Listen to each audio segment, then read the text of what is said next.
1 Samuel chapter 1. Now there was a certain man of Ramathaim Zophim, of the mountains of Ephraim, and his name was Elkanah the son of Jeraham, the son of Elihu, the son of Tohu, the son of Zuph, an Ephraimite. And he had 2 wives. The name of one was Hannah, and the name of the other Peninnah. Peninnah had children, but Hannah had no children. This man went up from his city yearly to worship and sacrifice to the Lord of hosts in Shiloh. Also the 2 sons of Eli, Hophni and Phinehas, the priests of the Lord, were there. And whenever the time came for Elkanah to make an offering, he would give portions to Peninnah his wife and to all her sons and daughters. But to Hannah he would give a double portion, for he loved Hannah, although the Lord had closed her womb. And her rival also provoked her severely, to make her miserable, because the Lord had closed her womb. So it was, year by year, when she went up to the house of the Lord, that she provoked her. Therefore she wept and did not eat. Then Elkanah her husband said to her, Hannah, why do you weep? Why do you not eat? And why is your heart grieved? Am I not better to you than 10 sons? So Hannah arose after they had finished eating and drinking in Shiloh. Now Eli the priest was sitting on the seat by the doorpost of the tabernacle of the Lord. And she was in bitterness of soul, and prayed to the Lord, and wept in anguish. Then she made a vow and said, O Lord of hosts, if you will indeed look on the affliction of your maidservant and remember me, and not forget your maidservant, but will give your maidservant a male child, then I will give him to the Lord all the days of his life, and no razor shall come upon his head. And it happened, as she continued praying before the Lord, that Eli watched her mouth. Now Hannah spoke in her heart, only her lips moved, but her voice was not heard. Therefore Eli thought she was drunk. So Eli said to her, How long will you be drunk? Put your wine away from you. But Hannah answered and said, No, my Lord, I am a woman of sorrowful spirit. I have drunk neither wine nor intoxicating drink, but have poured out my soul before the Lord. Do not consider your maidservant a wicked woman, for out of the abundance of my complaint and grief I have spoken until now. Then Eli answered and said, Go in peace, and the God of Israel grant your petition which you have asked of him. And she said, Let your maidservant find favor in your sight. So the woman went her way and ate, and her face was no longer sad. Then they rose early in the morning and worshipped before the Lord, and returned and came to their house at Ramah. And Elkanah knew Hannah his wife, and the Lord remembered her. So it came to pass in the process of time that Hannah conceived and bore a son, and called his name Samuel, saying, Because I have asked for him from the Lord. Now the man Elkanah and all his house went up to offer to the Lord the yearly sacrifice and his vow. But Hannah did not go up, for she said to her husband, Not until the child is weaned, then I will take him, that he may appear before the Lord and remain there forever. So Elkanah her husband said to her, Do what seems best to you. Wait until you have weaned him. Only let the Lord establish his word. Then the woman stayed and nursed her son until she had weaned him. Now when she had weaned him, she took him up with her, with 3 bowls, 1 ephah of flour, and a skin of wine, and brought him to the house of the Lord in Shiloh. And the child was young. Then they slaughtered a bull, and brought the child to Eli. And she said, O my Lord, as your soul lives, my Lord, I am the woman who stood by you here, praying to the Lord. For this child I prayed, and the Lord has granted me my petition which I asked of him. Therefore I also have lent him to the Lord. As long as he lives, he shall be lent to the Lord. So they worshipped the Lord there. 1 Samuel chapter 2. And Hannah prayed and said, My heart rejoices in the Lord. My horn is exalted in the Lord. I smile at my enemies, because I rejoice in your salvation. No one is holy like the Lord, for there is none besides you, nor is there any rock like our God. Talk no more so very proudly, Let no arrogance come from your mouth.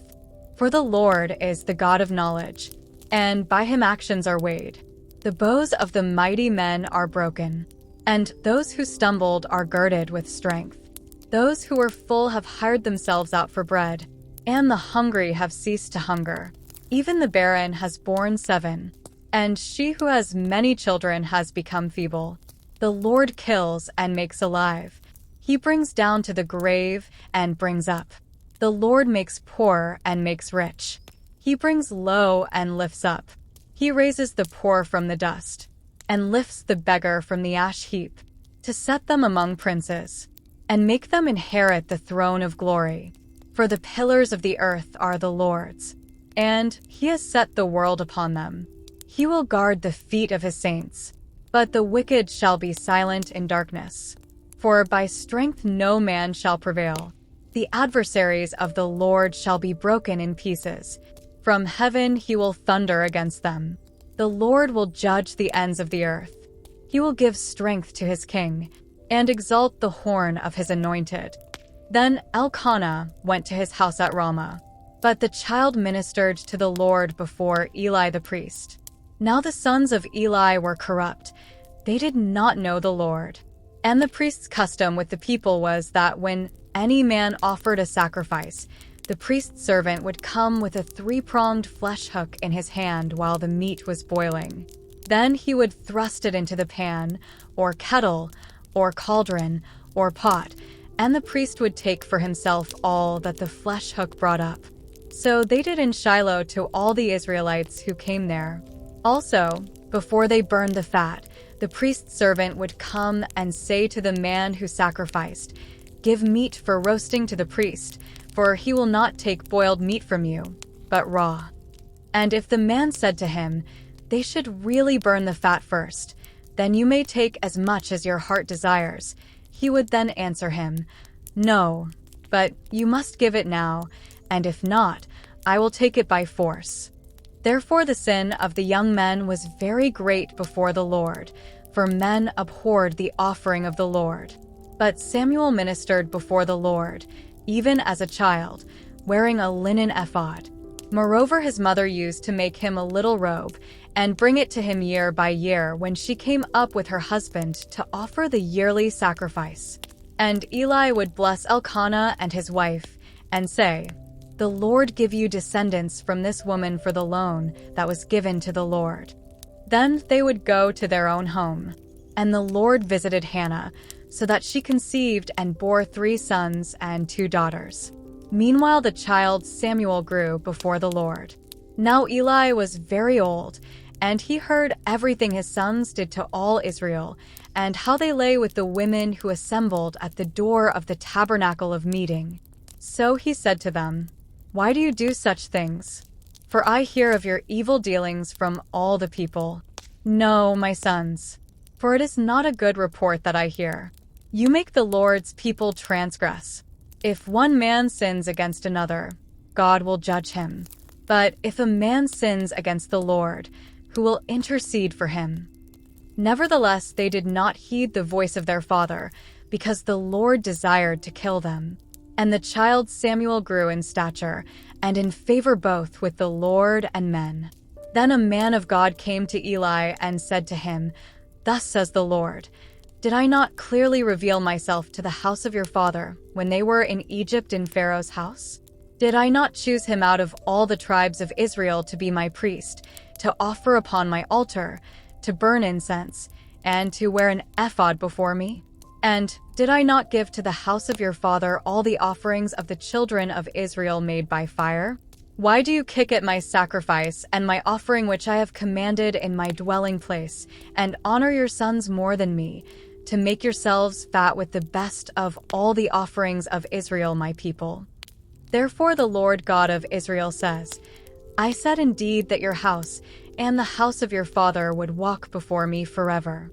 But now the Lord says, far be it from me, for those who honor me I will honor, and those who despise me shall be lightly esteemed.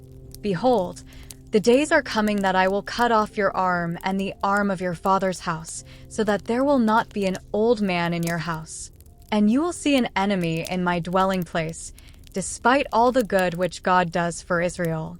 And there shall not be an old man in your house forever. But any of your men whom I do not cut off from my altar shall consume your eyes and grieve your heart. And all the descendants of your house shall die in the flower of their age. Now this shall be a sign to you that will come upon your 2 sons, on Hophni and Phinehas. In one day they shall die, both of them. Then I will raise up for myself a faithful priest who shall do according to what is in my heart and in my mind. I will build him a sure house, and he shall walk before my anointed forever. And it shall come to pass that everyone who is left in your house will come and bow down to him for a piece of silver and a morsel of bread, and say, Please, put me in one of the priestly positions, that I may eat a piece of bread. 1 Samuel chapter 3. Now the boy Samuel ministered to the Lord before Eli.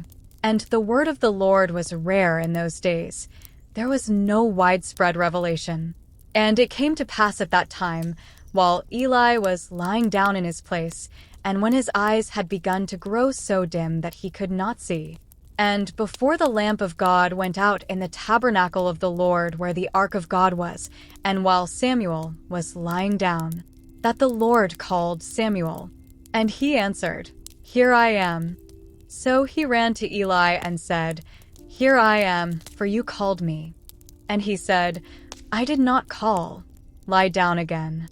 And he went and lay down. Then the Lord called yet again, Samuel. So Samuel arose and went to Eli and said, Here I am, for you called me. He answered, I did not call, my son. Lie down again. Now Samuel did not yet know the Lord, nor was the word of the Lord yet revealed to him. And the Lord called Samuel again the 3rd time. So he arose and went to Eli and said, Here I am, for you did call me. Then Eli perceived that the Lord had called the boy. Therefore Eli said to Samuel, Go, lie down, and it shall be, if he calls you, that you must say, Speak, Lord, for your servant hears. So Samuel went and lay down in his place. Now the Lord came and stood and called as at other times, Samuel, Samuel. And Samuel answered, Speak, for your servant hears. Then the Lord said to Samuel, Behold, I will do something in Israel at which both ears of everyone who hears it will tingle. In that day I will perform against Eli all that I have spoken concerning his house, from beginning to end. For I have told him that I will judge his house forever for the iniquity which he knows, because his sons made themselves vile, and he did not restrain them. And therefore I have sworn to the house of Eli that the iniquity of Eli's house shall not be atoned for by sacrifice or offering forever. So Samuel lay down until morning, and opened the doors of the house of the Lord. And Samuel was afraid to tell Eli the vision. Then Eli called Samuel and said, Samuel, my son. He answered, Here I am. And he said, What is the word that the Lord spoke to you? Please do not hide it from me. God do so to you, and more also, if you hide anything from me of all the things that he said to you. Then Samuel told him everything, and hid nothing from him. And he said, It is the Lord. Let him do what seems good to him. So Samuel grew, and the Lord was with him, and let none of his words fall to the ground. And all Israel from Dan to Beersheba knew that Samuel had been established as a prophet of the Lord. Then the Lord appeared again in Shiloh. For the Lord revealed himself to Samuel in Shiloh by the word of the Lord. 1 Samuel chapter 4. And the word of Samuel came to all Israel. Now Israel went out to battle against the Philistines and encamped beside Ebenezer, and the Philistines encamped in Aphek. Then the Philistines put themselves in battle array against Israel. And when they joined battle, Israel was defeated by the Philistines, who killed about 4,000 men of the army in the field. And when the people had come into the camp, the elders of Israel said, Why has the Lord defeated us today before the Philistines? Let us bring the ark of the covenant of the Lord from Shiloh to us, that when it comes among us it may save us from the hand of our enemies." So the people sent to Shiloh, that they might bring from there the ark of the covenant of the Lord of hosts, who dwells between the cherubim. And the two sons of Eli, Hophni and Phinehas, were there with the ark of the covenant of God. And when the ark of the covenant of the Lord came into the camp, all Israel shouted so loudly that the earth shook. Now, when the Philistines heard the noise of the shout, they said, "What does the sound of this great shout in the camp of the Hebrews mean?" Then they understood that the ark of the Lord had come into the camp. So the Philistines were afraid, for they said, "God has come into the camp." And they said, "Woe to us, for such a thing has never happened before. Woe to us! Who will deliver us from the hand of these mighty gods? These are the gods who struck the Egyptians with all the plagues in the wilderness. Be strong and conduct yourselves like men, you Philistines, that you do not become servants of the Hebrews, as they have been to you. Conduct yourselves like men and fight." So the Philistines fought, and Israel was defeated, and every man fled to his tent. There was a very great slaughter, and there fell of Israel 30,000 foot soldiers.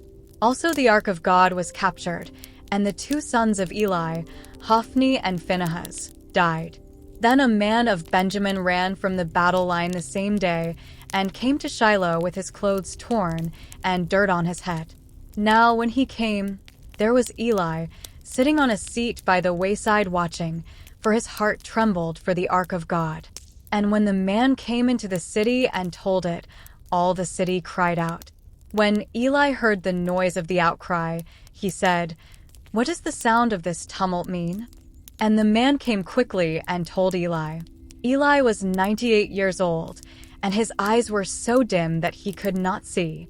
Then the man said to Eli, "I am he who came from the battle, and I fled today from the battle line." And he said, "What happened, my son?" So the messenger answered and said, "Israel has fled before the Philistines, and there has been a great slaughter among the people. Also your two sons, Hophni and Phinehas, are dead, and the ark of God has been captured." Then it happened, when he made mention of the ark of God, that Eli fell off the seat backward by the side of the gate, and his neck was broken, and he died, for the man was old and heavy. And he had judged Israel 40 years. Now his daughter-in-law, Phinehas' wife, was with child, due to be delivered, and when she heard the news that the ark of God was captured, and that her father-in-law and her husband were dead, she bowed herself and gave birth, for her labor pains came upon her. And about the time of her death the women who stood by her said to her, "Do not fear, for you have borne a son." But she did not answer, nor did she regard it. Then she named the child Ichabod, saying, "The glory has departed from Israel," because the ark of God had been captured, and because of her father-in-law and her husband. And she said, "The glory has departed from Israel, for the ark of God has been captured." 1 Samuel chapter 5. Then the Philistines took the ark of God and brought it from Ebenezer to Ashdod. When the Philistines took the ark of God, they brought it into the house of Dagon and set it by Dagon. And when the people of Ashdod arose early in the morning, there was Dagon, fallen on its face to the earth before the ark of the Lord. So they took Dagon and set it in its place again. And when they arose early the next morning, there was Dagon, fallen on its face to the ground before the ark of the Lord. The head of Dagon and both the palms of its hands were broken off on the threshold. Only Dagon's torso was left of it. Therefore neither the priests of Dagon nor any who come into Dagon's house tread on the threshold of Dagon in Ashdod to this day. But the hand of the Lord was heavy on the people of Ashdod, and he ravaged them and struck them with tumors, both Ashdod and its territory. And when the men of Ashdod saw how it was, they said, "The ark of the God of Israel must not remain with us, for his hand is harsh toward us and Dagon our God." Therefore they sent and gathered to themselves all the lords of the Philistines and said, "What shall we do with the ark of the God of Israel?" And they answered, "Let the ark of the God of Israel be carried away to Gath." So they carried the ark of the God of Israel away. So it was, after they had carried it away, that the hand of the Lord was against the city with a very great destruction, and he struck the men of the city, both small and great, and tumors broke out on them. Therefore they sent the ark of God to Ekron. So it was, as the ark of God came to Ekron, that the Ekronites cried out, saying, "They have brought the ark of the God of Israel to us, to kill us and our people." So they sent and gathered together all the lords of the Philistines and said, "Send away the ark of the God of Israel, and let it go back to its own place, so that it does not kill us and our people." For there was a deadly destruction throughout all the city. The hand of God was very heavy there. And the men who did not die were stricken with the tumors, and the cry of the city went up to heaven. 1 Samuel chapter 6. Now the ark of the Lord was in the country of the Philistines 7 months. And the Philistines called for the priests and the diviners, saying, "What shall we do with the ark of the Lord? Tell us how we should send it to its place." So they said, "If you send away the ark of the God of Israel, do not send it empty, but by all means return it to him with a trespass offering. Then you will be healed, and it will be known to you why his hand is not removed from you." Then they said, "What is the trespass offering which we shall return to him?" They answered, 5 golden tumors and 5 golden rats, according to the number of the lords of the Philistines. For the same plague was on all of you and on your lords. Therefore you shall make images of your tumors and images of your rats that ravage the land, and you shall give glory to the God of Israel. Perhaps he will lighten his hand from you, from your gods, and from your land. Why then do you harden your hearts, as the Egyptians and Pharaoh hardened their hearts? When he did mighty things among them, did they not let the people go, that they might depart? Now therefore make a new cart. Take 2 milk cows which have never been yoked, and hitch the cows to the cart, and take their calves home, away from them. Then take the ark of the Lord, and set it on the cart, and put the articles of gold which you are returning to him as a trespass offering in a chest by its side. Then send it away, and let it go.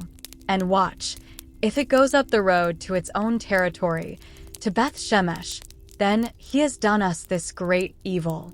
But if not, then we shall know that it is not his hand that struck us. It happened to us by chance."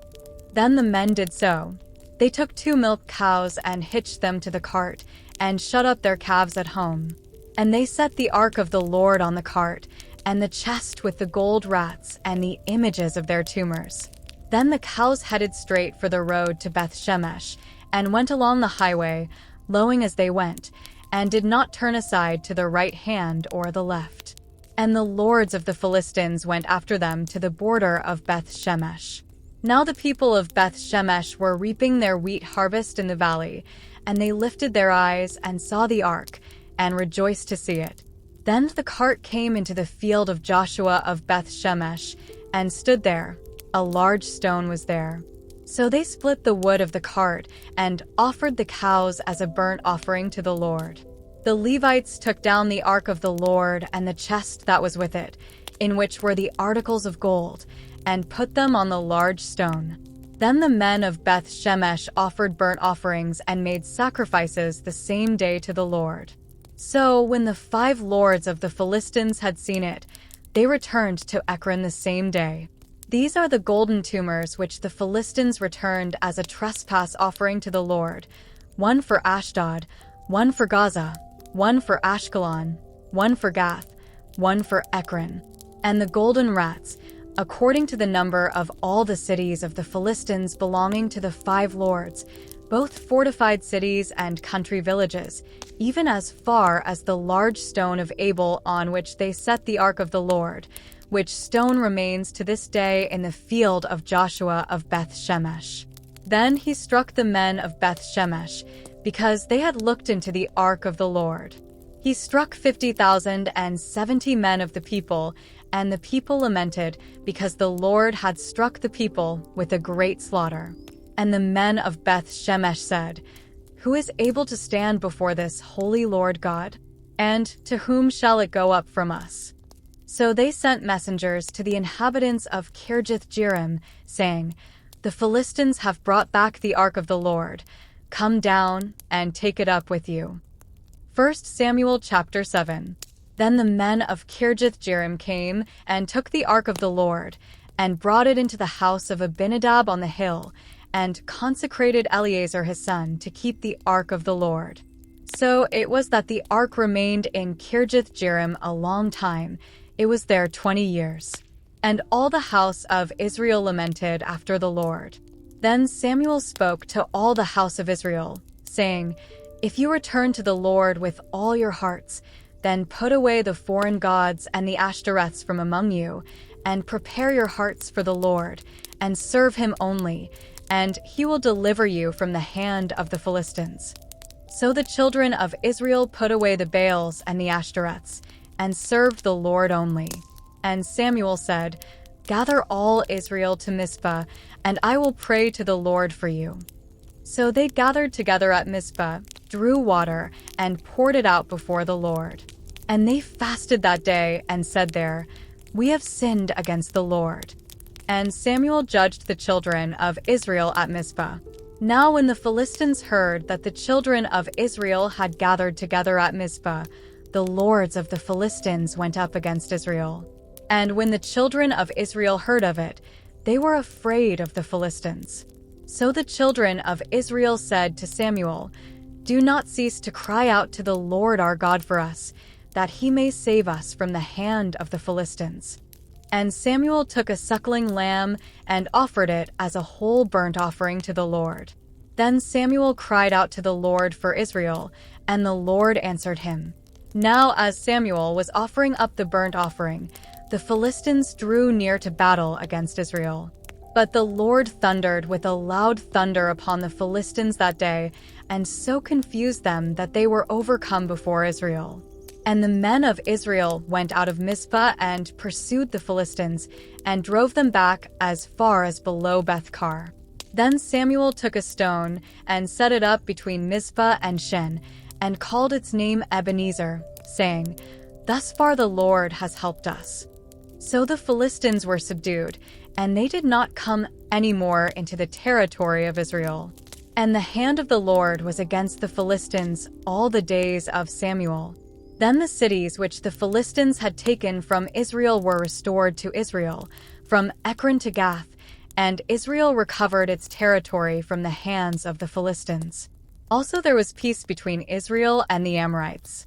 And Samuel judged Israel all the days of his life. He went from year to year on a circuit to Bethel, Gilgal, and Mizpah, and judged Israel in all those places. But he always returned to Ramah, for his home was there. There he judged Israel, and there he built an altar to the Lord. 1 Samuel chapter 8. Now it came to pass when Samuel was old that he made his sons judges over Israel. The name of his firstborn was Joel, and the name of his second, Abijah. They were judges in Beersheba. But his sons did not walk in his ways. They turned aside after dishonest gain, took bribes, and perverted justice. Then all the elders of Israel gathered together and came to Samuel at Ramah, and said to him, "Look, you are old, and your sons do not walk in your ways. Now make us a king to judge us like all the nations." But the thing displeased Samuel when they said, "Give us a king to judge us." So Samuel prayed to the Lord. And the Lord said to Samuel, "Heed the voice of the people in all that they say to you, for they have not rejected you, but they have rejected me, that I should not reign over them, according to all the works which they have done since the day that I brought them up out of Egypt, even to this day, with which they have forsaken me and served other gods. So they are doing to you also. Now therefore, heed their voice. However, you shall solemnly forewarn them, and show them the behavior of the king who will reign over them." So Samuel told all the words of the Lord to the people who asked him for a king. And he said, "This will be the behavior of the king who will reign over you. He will take your sons and appoint them for his own chariots and to be his horsemen, and some will run before his chariots. He will appoint captains over his thousands and captains over his 50s, will set some to plow his ground and reap his harvest, and some to make his weapons of war and equipment for his chariots. He will take your daughters to be perfumers, cooks, and bakers. And he will take the best of your fields, your vineyards, and your olive groves, and give them to his servants. He will take 1/10 of your grain and your vintage, and give it to his officers and servants. And he will take your male servants, your female servants, your finest young men, and your donkeys, and put them to his work. He will take 1/10 of your sheep, and you will be his servants. And you will cry out in that day because of your king whom you have chosen for yourselves, and the Lord will not hear you in that day." Nevertheless, the people refused to obey the voice of Samuel, and they said, "No, but we will have a king over us, that we also may be like all the nations, and that our king may judge us and go out before us and fight our battles." And Samuel heard all the words of the people, and he repeated them in the hearing of the Lord.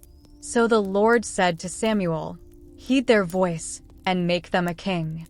And Samuel said to the men of Israel, "Every man go to his city." 1 Samuel chapter 9. There was a man of Benjamin whose name was Kish the son of Abel, the son of Zerah, the son of Bechorath, the son of Aphiah, a Benjamite, a mighty man of power. And he had a choice and handsome son whose name was Saul. There was not a more handsome person than he among the children of Israel. From his shoulders upward, he was taller than any of the people. Now the donkeys of Kish, Saul's father, were lost. And Kish said to his son Saul, "Please take one of the servants with you, and arise, go and look for the donkeys." So he passed through the mountains of Ephraim and through the land of Shalisha, but they did not find them. Then they passed through the land of Shalim, and they were not there. Then he passed through the land of the Benjamites, but they did not find them. When they had come to the land of Zuph, Saul said to his servant who was with him, "Come, let us return, lest my father cease caring about the donkeys and become worried about us."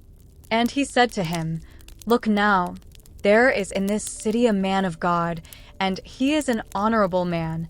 All that he says surely comes to pass. So let us go there.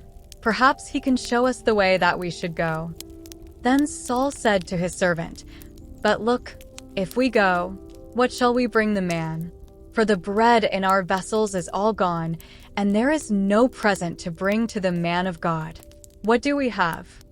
And the servant answered Saul again and said, "Look, I have here at hand 1/4 of a shekel of silver. I will give that to the man of God to tell us our way." Formerly in Israel, when a man went to inquire of God, he spoke thus, "Come, let us go to the seer." For he who is now called a prophet was formerly called a seer. Then Saul said to his servant, "Well said, come, let us go." So they went to the city where the man of God was. As they went up the hill to the city, they met some young women going out to draw water, and said to them, "Is the seer here?" And they answered them and said, "Yes, there he is, just ahead of you. Hurry now, for today he came to this city, because there is a sacrifice of the people today on the high place. As soon as you come into the city, you will surely find him before he goes up to the high place to eat. For the people will not eat until he comes, because he must bless the sacrifice. Afterward those who are invited will eat. Now therefore, go up, for about this time you will find him." So they went up to the city.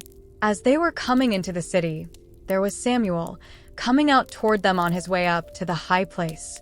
Now the Lord had told Samuel in his ear the day before Saul came, saying, "Tomorrow about this time I will send you a man from the land of Benjamin, and you shall anoint him commander over my people Israel, that he may save my people from the hand of the Philistines, for I have looked upon my people, because their cry has come to me." So when Samuel saw Saul, the Lord said to him, "There he is, the man of whom I spoke to you. This one shall reign over my people." Then Saul drew near to Samuel in the gate and said, "Please tell me, where is the seer's house?" Samuel answered Saul and said, "I am the seer. Go up before me to the high place, for you shall eat with me today. And tomorrow I will let you go and will tell you all that is in your heart. But as for your donkeys that were lost 3 days ago, do not be anxious about them, for they have been found. And on whom is all the desire of Israel? Is it not on you and on all your father's house?" And Saul answered and said, "Am I not a Benjamite, of the smallest of the tribes of Israel, and my family the least of all the families of the tribe of Benjamin? Why then do you speak like this to me?" Now Samuel took Saul and his servant and brought them into the hall, and he had them sit in the place of honor among those who were invited. There were about 30 persons. And Samuel said to the cook, "Bring the portion which I gave you, of which I said to you, set it apart."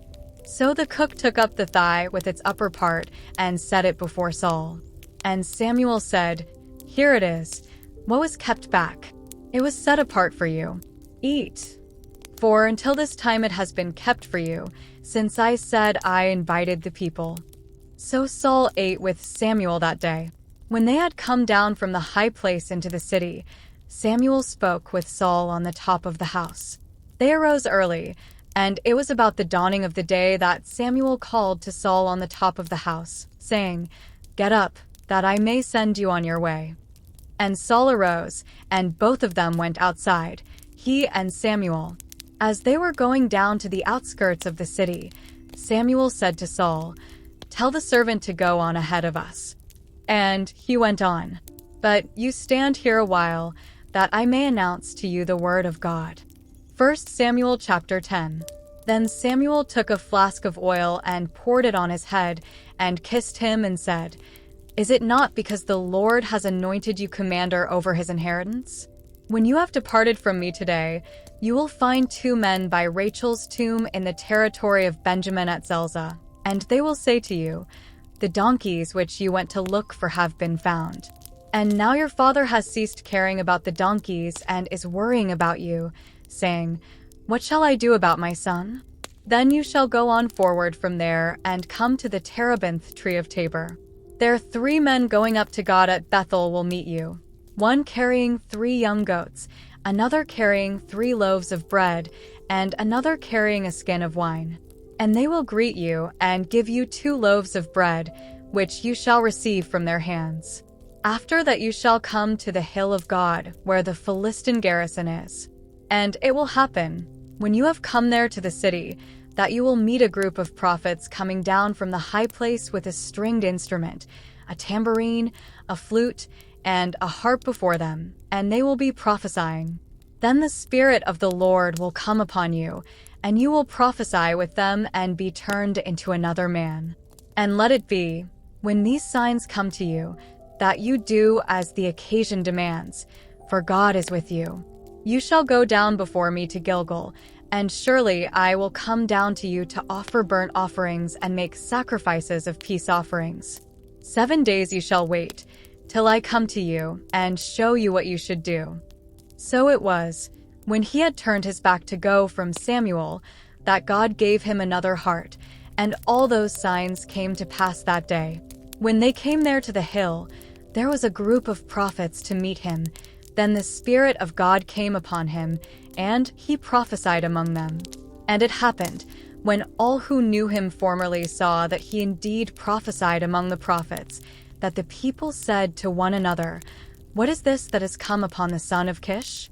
Is Saul also among the prophets?" Then a man from there answered and said, "But who is their father?" Therefore it became a proverb, "Is Saul also among the prophets?"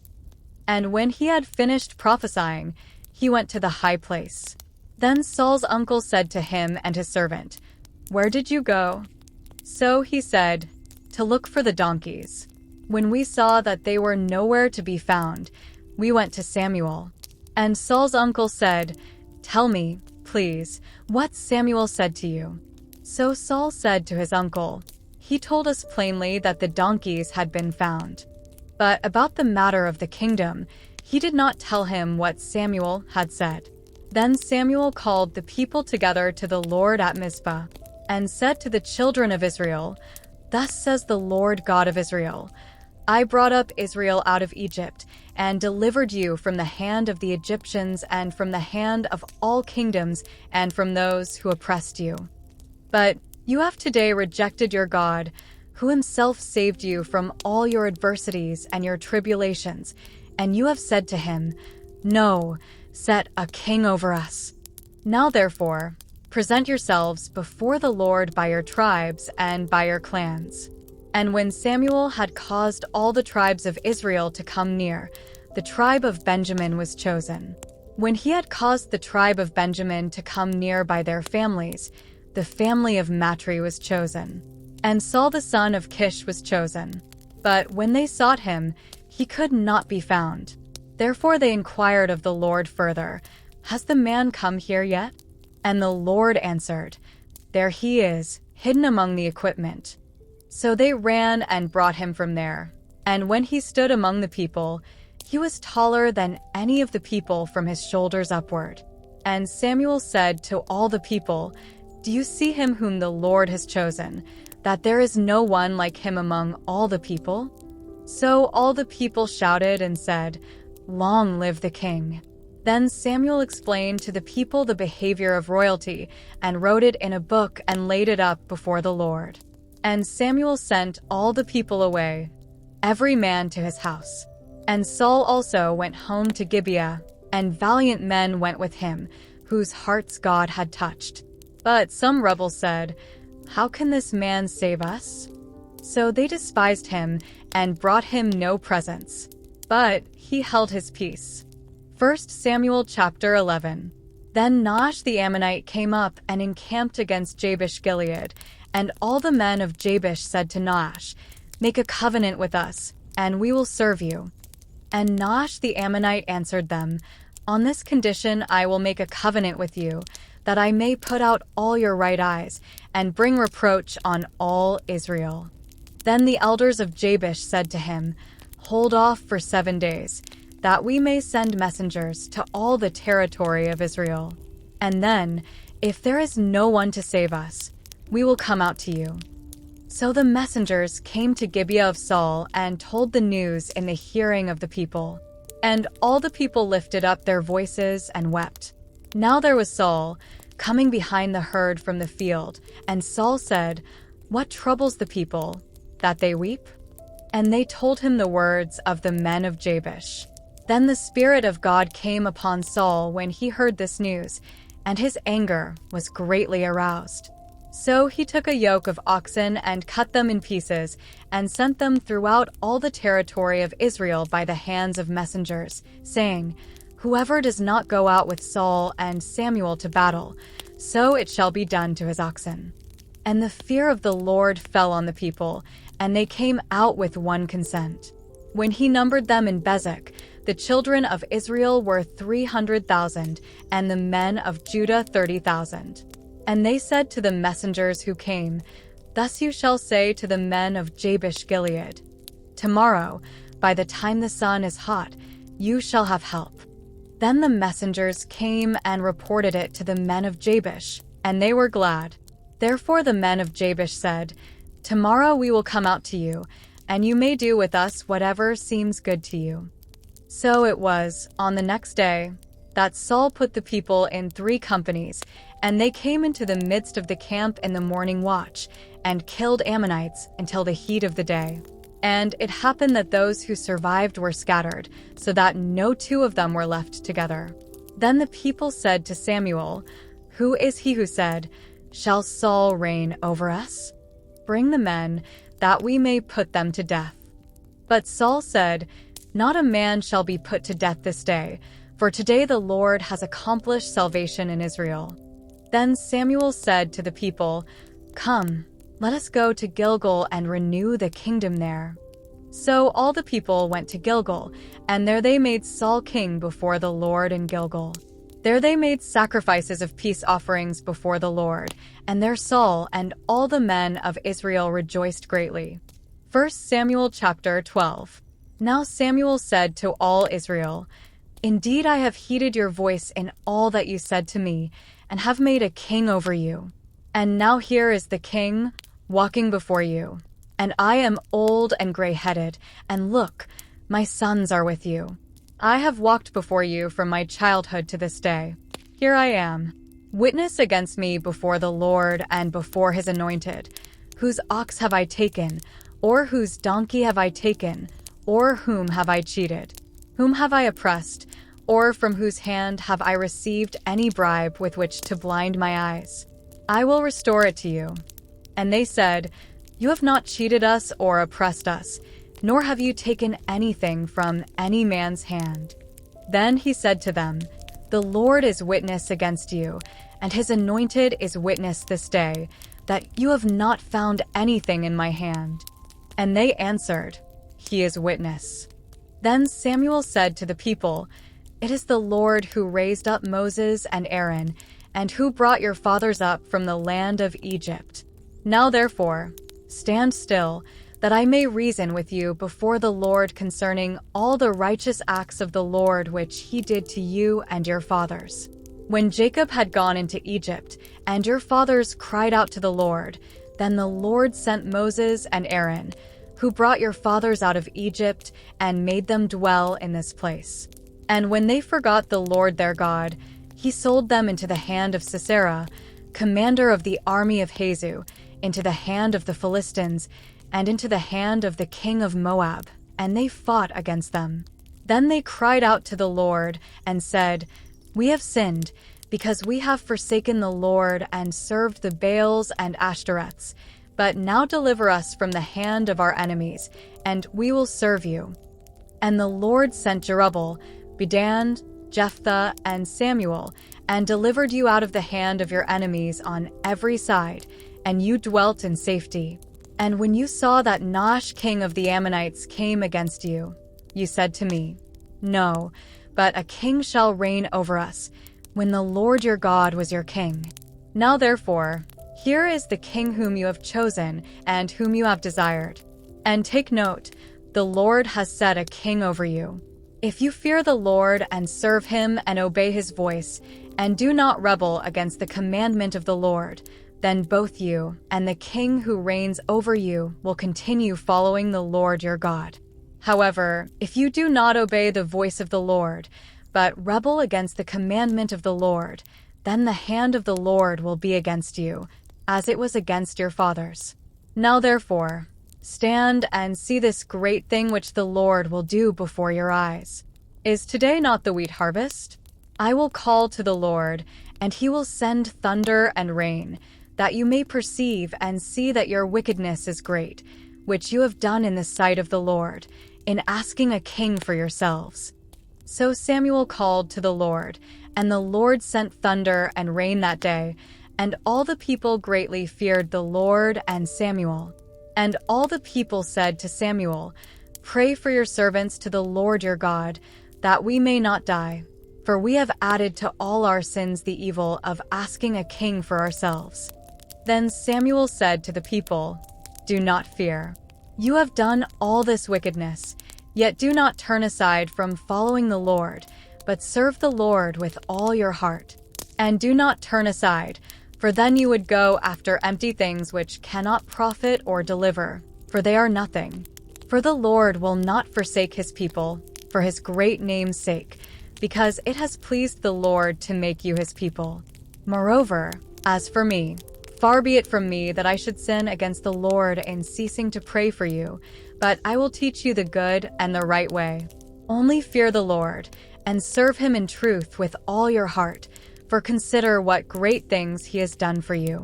But if you still do wickedly, you shall be swept away, both you and your king."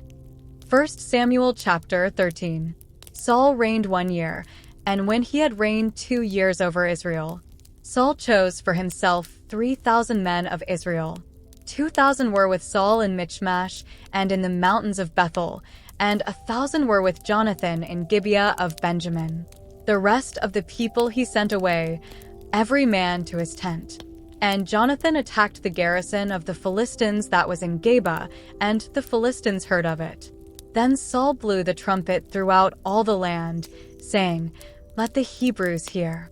Now all Israel heard it said that Saul had attacked a garrison of the Philistines, and that Israel had also become an abomination to the Philistines. And the people were called together to Saul at Gilgal. Then the Philistines gathered together to fight with Israel, 30,000 chariots and 6,000 horsemen, and people as the sand which is on the seashore in multitude. And they came up and encamped in Michmash, to the east of Beth-aven. When the men of Israel saw that they were in danger, for the people were distressed, then the people hid in caves, in thickets, in rocks, in holes, and in pits. And some of the Hebrews crossed over the Jordan to the land of Gad and Gilead. As for Saul, he was still in Gilgal, and all the people followed him trembling. Then he waited 7 days, according to the time set by Samuel. But Samuel did not come to Gilgal, and the people were scattered from him. So Saul said, "Bring a burnt offering and peace offerings here to me." And he offered the burnt offering. Now it happened, as soon as he had finished presenting the burnt offering, that Samuel came, and Saul went out to meet him, that he might greet him. And Samuel said, "What have you done?" Saul said, "When I saw that the people were scattered from me, and that you did not come within the days appointed, and that the Philistines gathered together at Michmash, then I said, 'The Philistines will now come down on me at Gilgal, and I have not made supplication to the Lord.' Therefore I felt compelled, and offered a burnt offering. And Samuel said to Saul, 'You have done foolishly. You have not kept the commandment of the Lord your God, which he commanded you. For now the Lord would have established your kingdom over Israel forever. But now your kingdom shall not continue. The Lord has sought for himself a man after his own heart, and the Lord has commanded him to be commander over his people, because you have not kept what the Lord commanded you.' Then Samuel arose and went up from Gilgal to Gibeah of Benjamin. And Saul numbered the people present with him, about 600 men. Saul, Jonathan his son, and the people present with them remained in Gibeah of Benjamin. But the Philistines encamped in Michmash. Then raiders came out of the camp of the Philistines in 3 companies. One company turned onto the road to Ophrah, to the land of Sheol. Another company turned to the road to Beth-horon, and another company turned to the road of the border that overlooks the valley of Zeboim toward the wilderness. Now there was no blacksmith to be found throughout all the land of Israel, for the Philistines said, "Lest the Hebrews make swords or spears." But all the Israelites would go down to the Philistines to sharpen each man's plowshare, his mattock, his axe, and his sickle. And the charge for a sharpening was a pim for the plowshares, the mattocks, the forks, and the axes, and to set the points of the goads. So it came about, on the day of battle, that there was neither sword nor spear found in the hand of any of the people who were with Saul and Jonathan. But they were found with Saul and Jonathan his son. And the garrison of the Philistines went out to the pass of Michmash. 1 Samuel chapter 14. Now it happened one day that Jonathan the son of Saul said to the young man who bore his armor, "Come, let us go over to the Philistines' garrison that is on the other side." But he did not tell his father. And Saul was sitting in the outskirts of Gibeah under a pomegranate tree which is in Migron. The people who were with him were about 600 men. Ahijah the son of Ahitub, Ichabod's brother, the son of Phinehas, the son of Eli, the Lord's priest in Shiloh, was wearing an ephod. But the people did not know that Jonathan had gone. Between the passes, by which Jonathan sought to go over to the Philistines' garrison, there was a sharp rock on one side and a sharp rock on the other side. And the name of one was Bozez, and the name of the other Seneh. The The front of one faced northward opposite Michmash, and the other southward opposite Gibeah. Then Jonathan said to the young man who bore his armor, "Come, let us go over to the garrison of these uncircumcised. It may be that the Lord will work for us. For nothing restrains the Lord from saving by many or by few." So his armor-bearer said to him, "Do all that is in your heart. Go then, here I am with you, according to your heart." Then Jonathan said, "Very well, let us cross over to these men, and we will show ourselves to them. If they say thus to us, 'Wait until we come to you,' then we will stand still in our place and not go up to them. But if they say thus, 'Come up to us,' then we will go up. For the Lord has delivered them into our hand, and this will be a sign to us." So both of them showed themselves to the garrison of the Philistines. And the Philistines said, "Look, the Hebrews are coming out of the holes where they have hidden." Then the men of the garrison called to Jonathan and his armor-bearer and said, "Come up to us, and we will show you something." Jonathan said to his armor-bearer, "Come up after me, for the Lord has delivered them into the hand of Israel." And Jonathan climbed up on his hands and knees with his armor-bearer after him, and they fell before Jonathan. And as he came after him, his armor-bearer killed them. That first slaughter which Jonathan and his armor-bearer made was about 20 men within about half an acre of land. And there was trembling in the camp, in the field, and among all the people. The garrison and the raiders also trembled, and the earth quaked, so that it was a very great trembling. Now the watchmen of Saul in Gibeah of Benjamin looked, and there was the multitude melting away, and they went here and there. Then Saul said to the people who were with him, "Now call the roll and see who has gone from us." And when they had called the roll, surprisingly, Jonathan and his armor-bearer were not there. And Saul said to Ahijah, "Bring the ark of God here," for at that time the ark of God was with the children of Israel. Now it happened, while Saul talked to the priest, that the noise which was in the camp of the Philistines continued to increase. So Saul said to the priest, "Withdraw your hand." Then Saul and all the people who were with him assembled, and they went to the battle. And indeed every man's sword was against his neighbor, and there was very great confusion. Moreover, the Hebrews who were with the Philistines before that time, who went up with them into the camp from the surrounding country, they also joined the Israelites who were with Saul and Jonathan. Likewise all the men of Israel who had hidden in the mountains of Ephraim, when they heard that the Philistines fled, they also followed hard after them in the battle. So the Lord saved Israel that day, and the battle shifted to Beth-aven. And the men of Israel were distressed that day, for Saul had placed the people under oath, saying, "Cursed is the man who eats any food until evening, before I have taken vengeance on my enemies." So none of the people tasted food. Now all the people of the land came to a forest, and there was honey on the ground. And when the people had come into the woods, there was the honey dripping, but no one put his hand to his mouth, for the people feared the oath. But Jonathan had not heard his father charge the people with the oath. Therefore he stretched out the end of the rod that was in his hand and dipped it in a honeycomb and put his hand to his mouth, and his countenance brightened. Then one of the people said, "Your father strictly charged the people with an oath, saying, 'Cursed is the man who eats food this day.'" And the people were faint. But Jonathan said, "My father has troubled the land.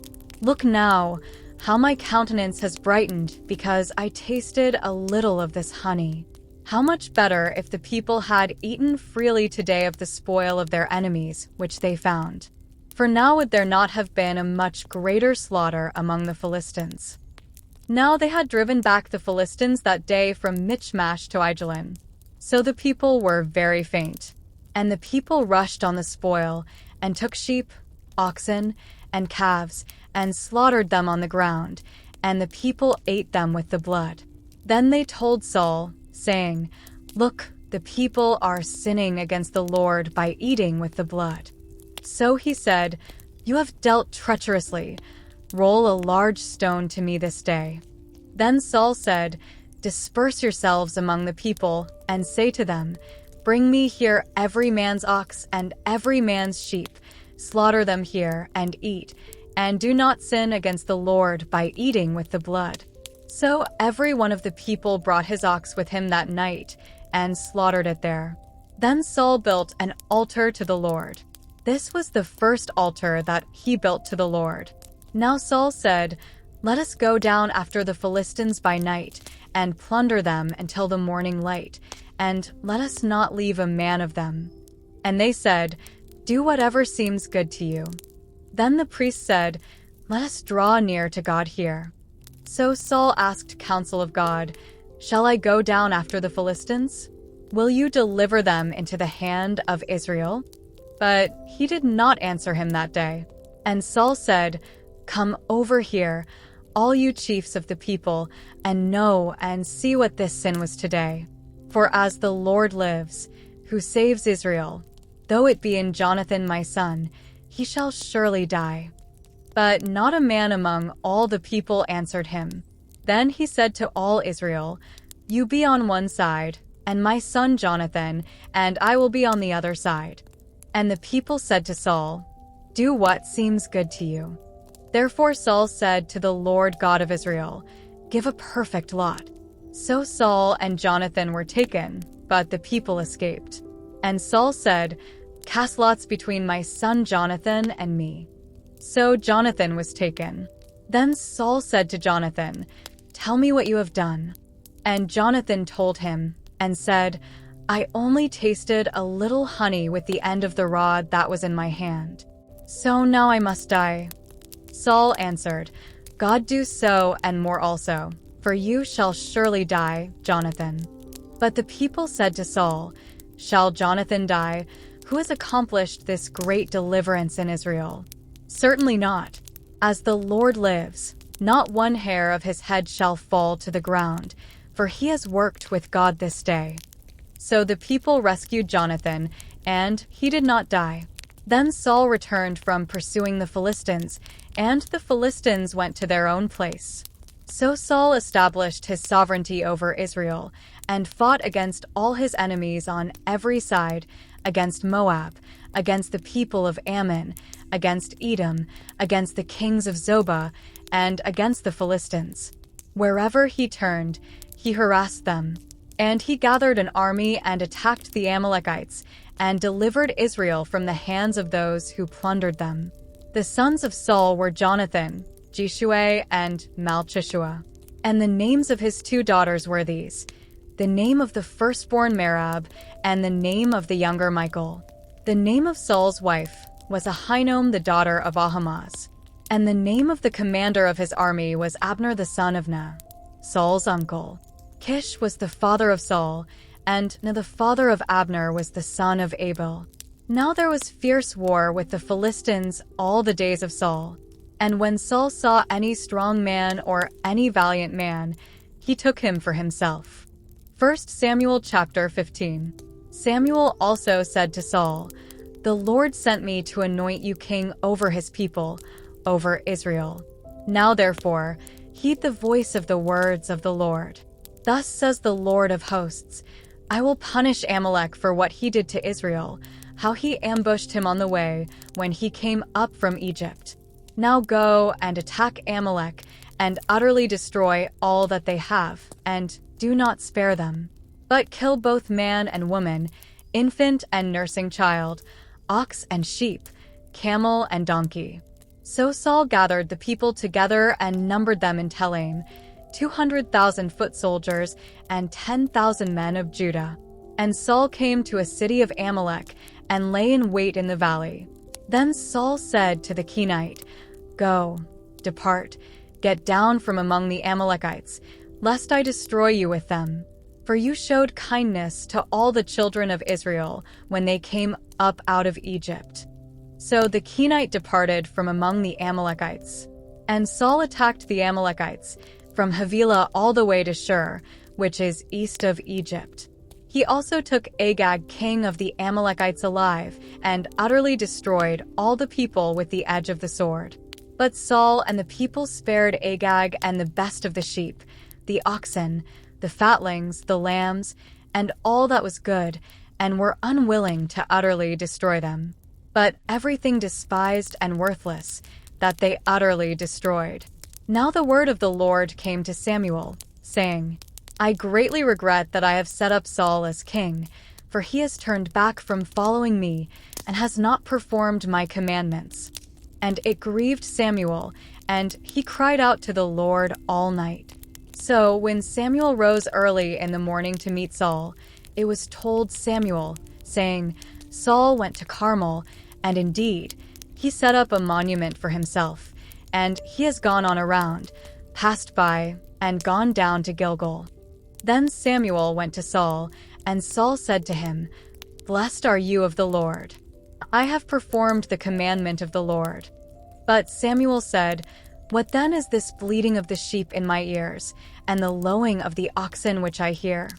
And Saul said, They have brought them from the Amalekites, for the people spared the best of the sheep and the oxen, to sacrifice to the Lord your God, and the rest we have utterly destroyed. Then Samuel said to Saul, Be quiet, and I will tell you what the Lord said to me last night. And he said to him, Speak on. So Samuel said, When you were little in your own eyes, were you not head of the tribes of Israel? And did not the Lord anoint you king over Israel? Now the Lord sent you on a mission and said, Go and utterly destroy the sinners, the Amalekites, and fight against them until they are consumed. Why then did you not obey the voice of the Lord? Why did you swoop down on the spoil and do evil in the sight of the Lord? And Saul said to Samuel, But I have obeyed the voice of the Lord, and gone on the mission on which the Lord sent me, and brought back Agag king of Amalek. I have utterly destroyed the Amalekites. But the people took of the plunder, sheep and oxen, the best of the things which should have been utterly destroyed, to sacrifice to the Lord your God in Gilgal. So Samuel said, Has the Lord as great delight in burnt offerings and sacrifices as in obeying the voice of the Lord? Behold, to obey is better than sacrifice, and to heed than the fat of rams. For rebellion is as the sin of witchcraft, and stubbornness is as iniquity and idolatry. Because you have rejected the word of the Lord, he also has rejected you from being king. Then Saul said to Samuel, I have sinned, for I have transgressed the commandment of the Lord and your words, because I feared the people and obeyed their voice. Now therefore, please pardon my sin and return with me, that I may worship the Lord.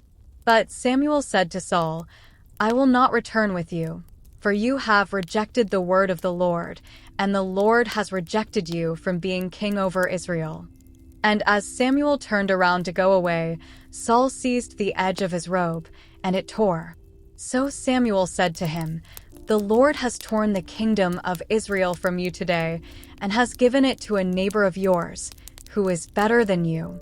And also the strength of Israel will not lie nor relent. For he is not a man that he should relent. Then he said, I have sinned, yet honor me now, please, before the elders of my people and before Israel, and return with me, that I may worship the Lord your God. So Samuel turned back after Saul, and Saul worshipped the Lord. Then Samuel said, Bring Agag king of the Amalekites here to me. So Agag came to him cautiously, and Agag said, Surely the bitterness of death is past. But Samuel said, As your sword has made women childless, so shall your mother be childless among women. And Samuel hacked Agag in pieces before the Lord in Gilgal. Then Samuel went to Ramah, and Saul went up to his house at Gibeah of Saul. And Samuel went no more to see Saul until the day of his death. Nevertheless, Samuel mourned for Saul, and the Lord regretted that he had made Saul king over Israel. 1 Samuel chapter 16. Now the Lord said to Samuel, How long will you mourn for Saul, seeing I have rejected him from reigning over Israel? Fill your horn with oil, and go. I am sending you to Jesse the Bethlehemite. for I have provided myself a king among his sons." And Samuel said, "How can I go? If Saul hears it, he will kill me." But the Lord said, "Take a heifer with you and say, 'I have come to sacrifice to the Lord.' Then invite Jesse to the sacrifice, and I will show you what you shall do. You shall anoint for me the one I name to you." So Samuel did what the Lord said and went to Bethlehem. And the elders of the town trembled at his coming and said, "Do you come peaceably?" And he said, "Peaceably, I have come to sacrifice to the Lord. Sanctify yourselves and come with me to the sacrifice." Then he consecrated Jesse and his sons and invited them to the sacrifice. So it was, when they came, that he looked at Eliab and said, "Surely the Lord's anointed is before him."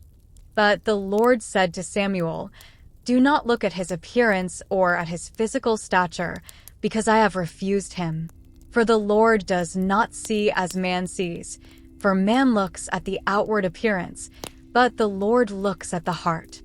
So Jesse called Abinadab and made him pass before Samuel. And he said, "Neither has the Lord chosen this one." Then Jesse made Shammah pass by, and he said, "Neither has the Lord chosen this one." Thus Jesse made 7 of his sons pass before Samuel. And Samuel said to Jesse, "The Lord has not chosen these." And Samuel said to Jesse, "Are all the young men here?" Then he said, "There remains yet the youngest, and there he is, keeping the sheep." And Samuel said to Jesse, "Send and bring him, for we will not sit down till he comes here." So he sent and brought him in. Now he was ruddy, with bright eyes and good-looking. And the Lord said, "Arise, anoint him, for this is the one." Then Samuel took the horn of oil and anointed him in the midst of his brothers, and the Spirit of the Lord came upon David from that day forward. So Samuel arose and went to Ramah. But the Spirit of the Lord departed from Saul, and a distressing spirit from the Lord troubled him. And Saul's servants said to him, "Surely a distressing spirit from God is troubling you. Let our master now command your servants, who are before you, to seek out a man who is a skillful player on the harp. And it shall be that he will play it with his hand when the distressing spirit from God is upon you, and you shall be well." So Saul said to his servants, "Provide me now a man who can play well, and bring him to me." Then one of the servants answered and said, "Look, I have seen a son of Jesse the Bethlehemite, who is skillful in playing, a mighty man of valor, a man of war, prudent in speech, and a handsome person, and the Lord is with him." Therefore Saul sent messengers to Jesse and said, "Send me your son David, who is with the sheep." And Jesse took a donkey loaded with bread, a skin of wine, and a young goat, and sent them by his son David to Saul. So David came to Saul and stood before him. And he loved him greatly, and he became his armor-bearer. Then Saul sent to Jesse, saying, "Please let David stand before me, for he has found favor in my sight." And so it was, whenever the Spirit from God was upon Saul, that David would take a harp and play it with his hand. Then Saul would become refreshed and well, and the distressing spirit would depart from him. 1 Samuel chapter 17. Now the Philistines gathered their armies together to battle, and were gathered at Soko, which belongs to Judah. They encamped between Soko and Azekah, in Ephs-dammim. And Saul and the men of Israel were gathered together, and they encamped in the valley of Elah, and drew up in battle array against the Philistines. The Philistines stood on a mountain on one side, and Israel stood on a mountain on the other side, with a valley between them. And a champion went out from the camp of the Philistines, named Goliath, from Gath, whose height was 6 cubits and a span. He had a bronze helmet on his head, and he was armed with a coat of mail, and the weight of the coat was 5,000 shekels of bronze. And he had bronze armor on his legs, and a bronze javelin between his shoulders. Now the staff of his spear was like a weaver's beam, and his iron spearhead weighed 600 shekels, and a shield-bearer went before him. Then he stood and cried out to the armies of Israel, and said to them, "Why have you come out to line up for battle? Am I not a Philistine, and you the servants of Saul? Choose a man for yourselves, and let him come down to me. If he is able to fight with me and kill me, then we will be your servants. But if I prevail against him and kill him, then you shall be our servants and serve us." And the Philistine said, "I defy the armies of Israel this day. Give me a man, that we may fight together." When Saul and all Israel heard these words of the Philistine, they were dismayed and greatly afraid. Now David was the son of that Ephrathite of Bethlehem, Judah, whose name was Jesse, and who had 8 sons. And the man was old, advanced in years. In the days of Saul, the 3 oldest sons of Jesse had gone to follow Saul to the battle. The names of his 3 sons who went to the battle were Eliab the firstborn, next to him Abinadab, and the 3rd Shammah. David was the youngest, and the 3 oldest followed Saul. But David occasionally went and returned from Saul to feed his father's sheep at Bethlehem. And the Philistine drew near and presented himself 40 days, morning and evening.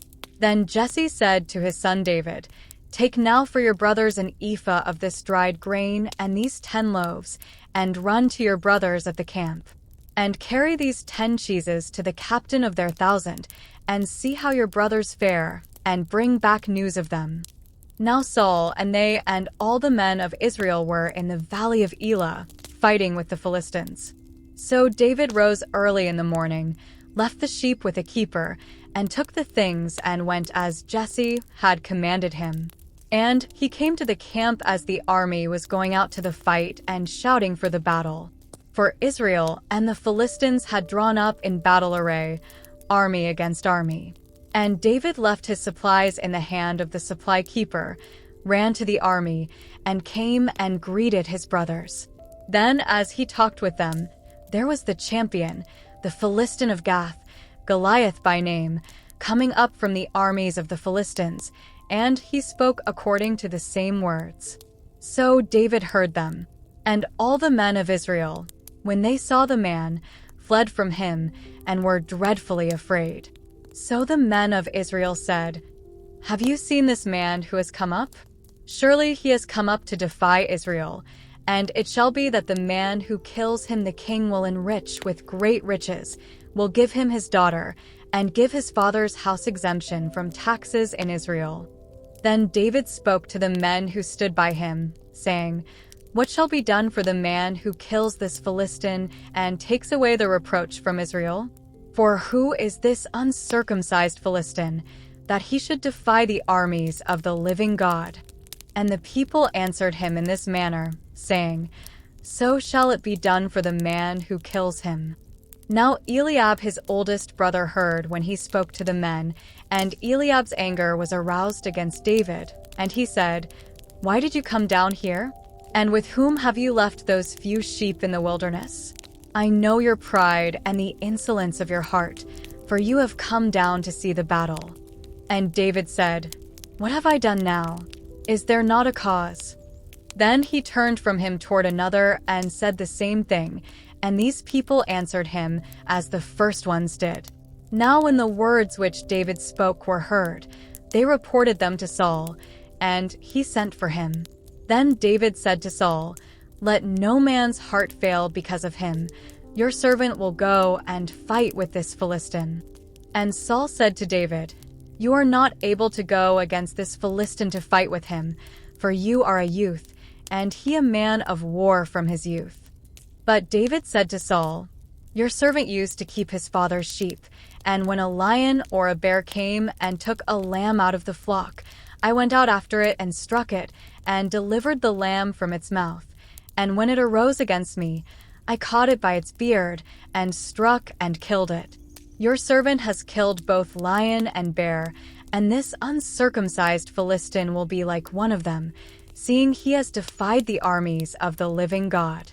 Moreover, David said, "The Lord, who delivered me from the paw of the lion and from the paw of the bear.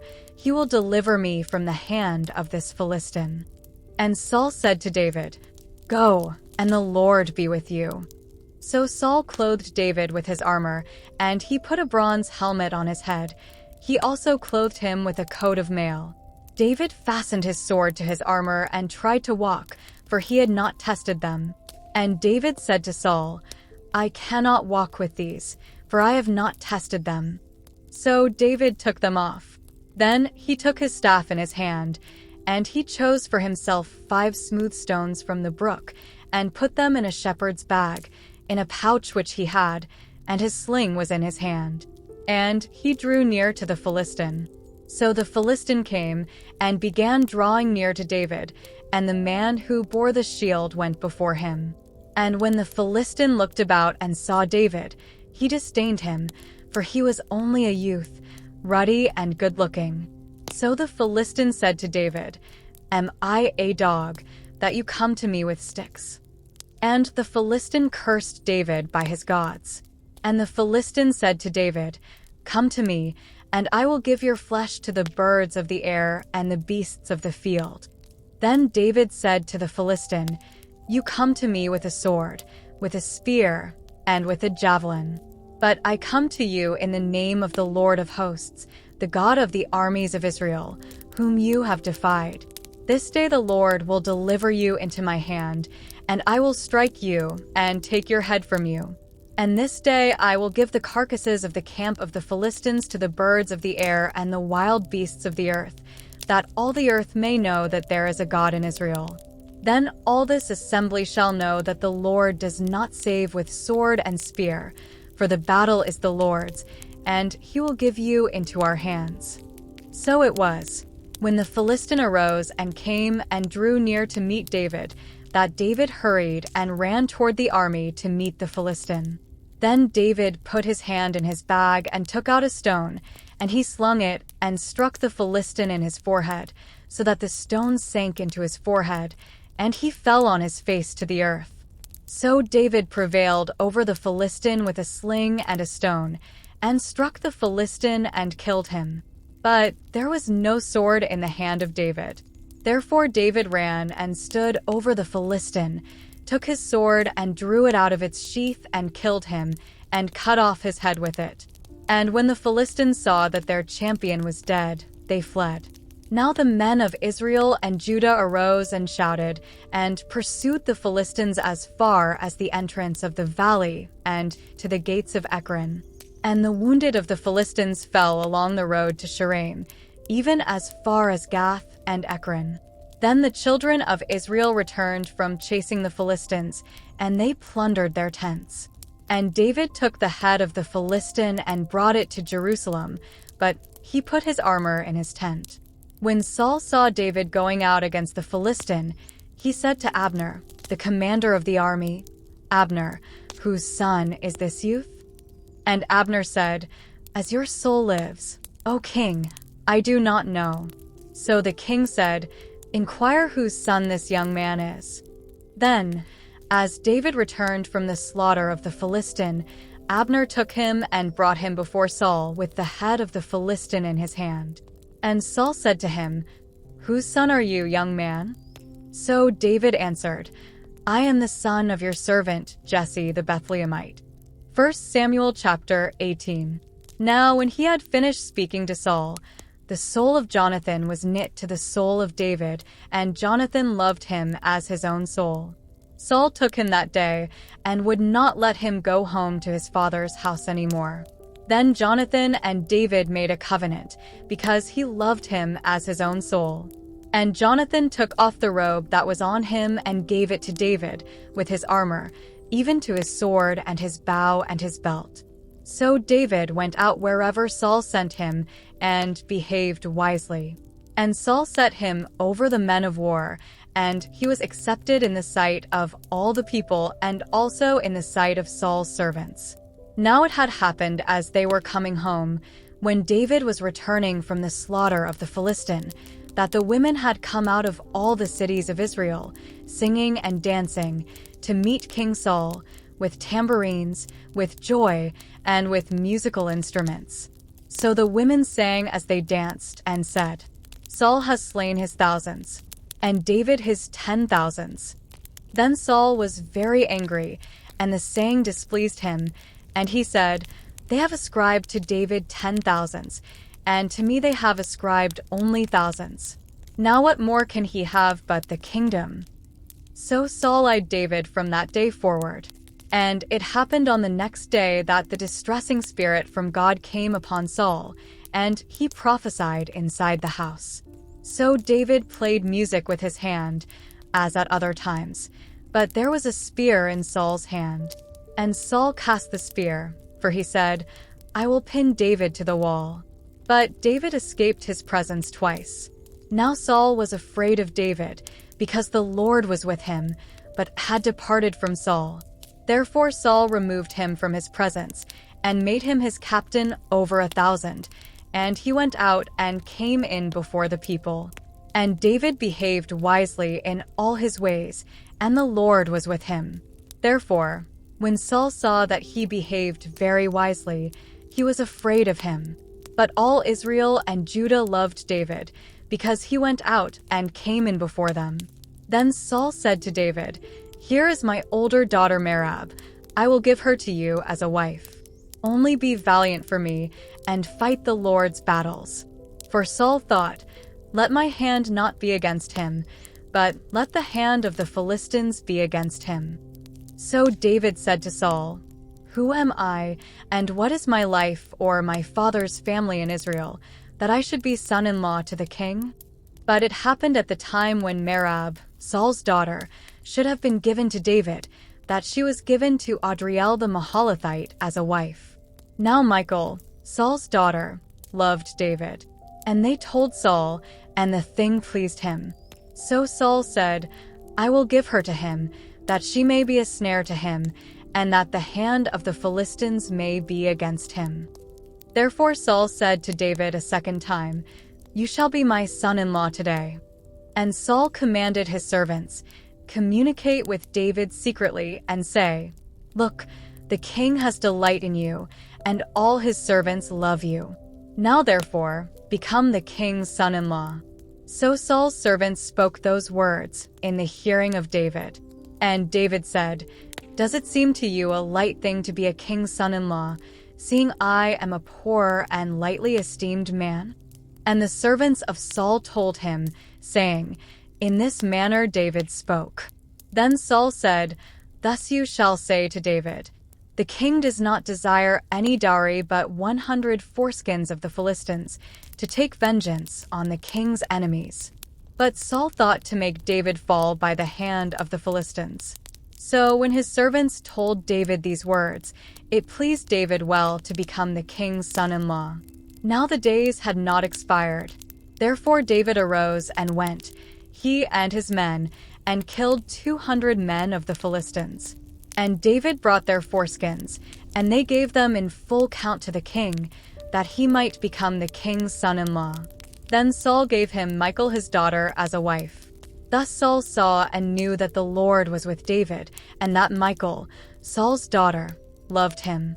And Saul was still more afraid of David. So Saul became David's enemy continually. Then the princes of the Philistines went out to war. And so it was, whenever they went out, that David behaved more wisely than all the servants of Saul, so that his name became highly esteemed. 1 Samuel chapter 19. Now Saul spoke to Jonathan his son and to all his servants, that they should kill David. But Jonathan, Saul's son, delighted greatly in David. So Jonathan told David, saying, "My father Saul seeks to kill you. Therefore please be on your guard until morning, and stay in a secret place and hide. And I will go out and stand beside my father in the field where you are, and I will speak with my father about you. Then what I observe, I will tell you."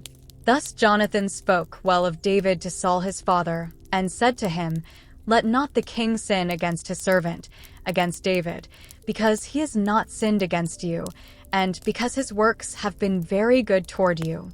For he took his life in his hands and killed the Philistine, and the Lord brought about a great deliverance for all Israel.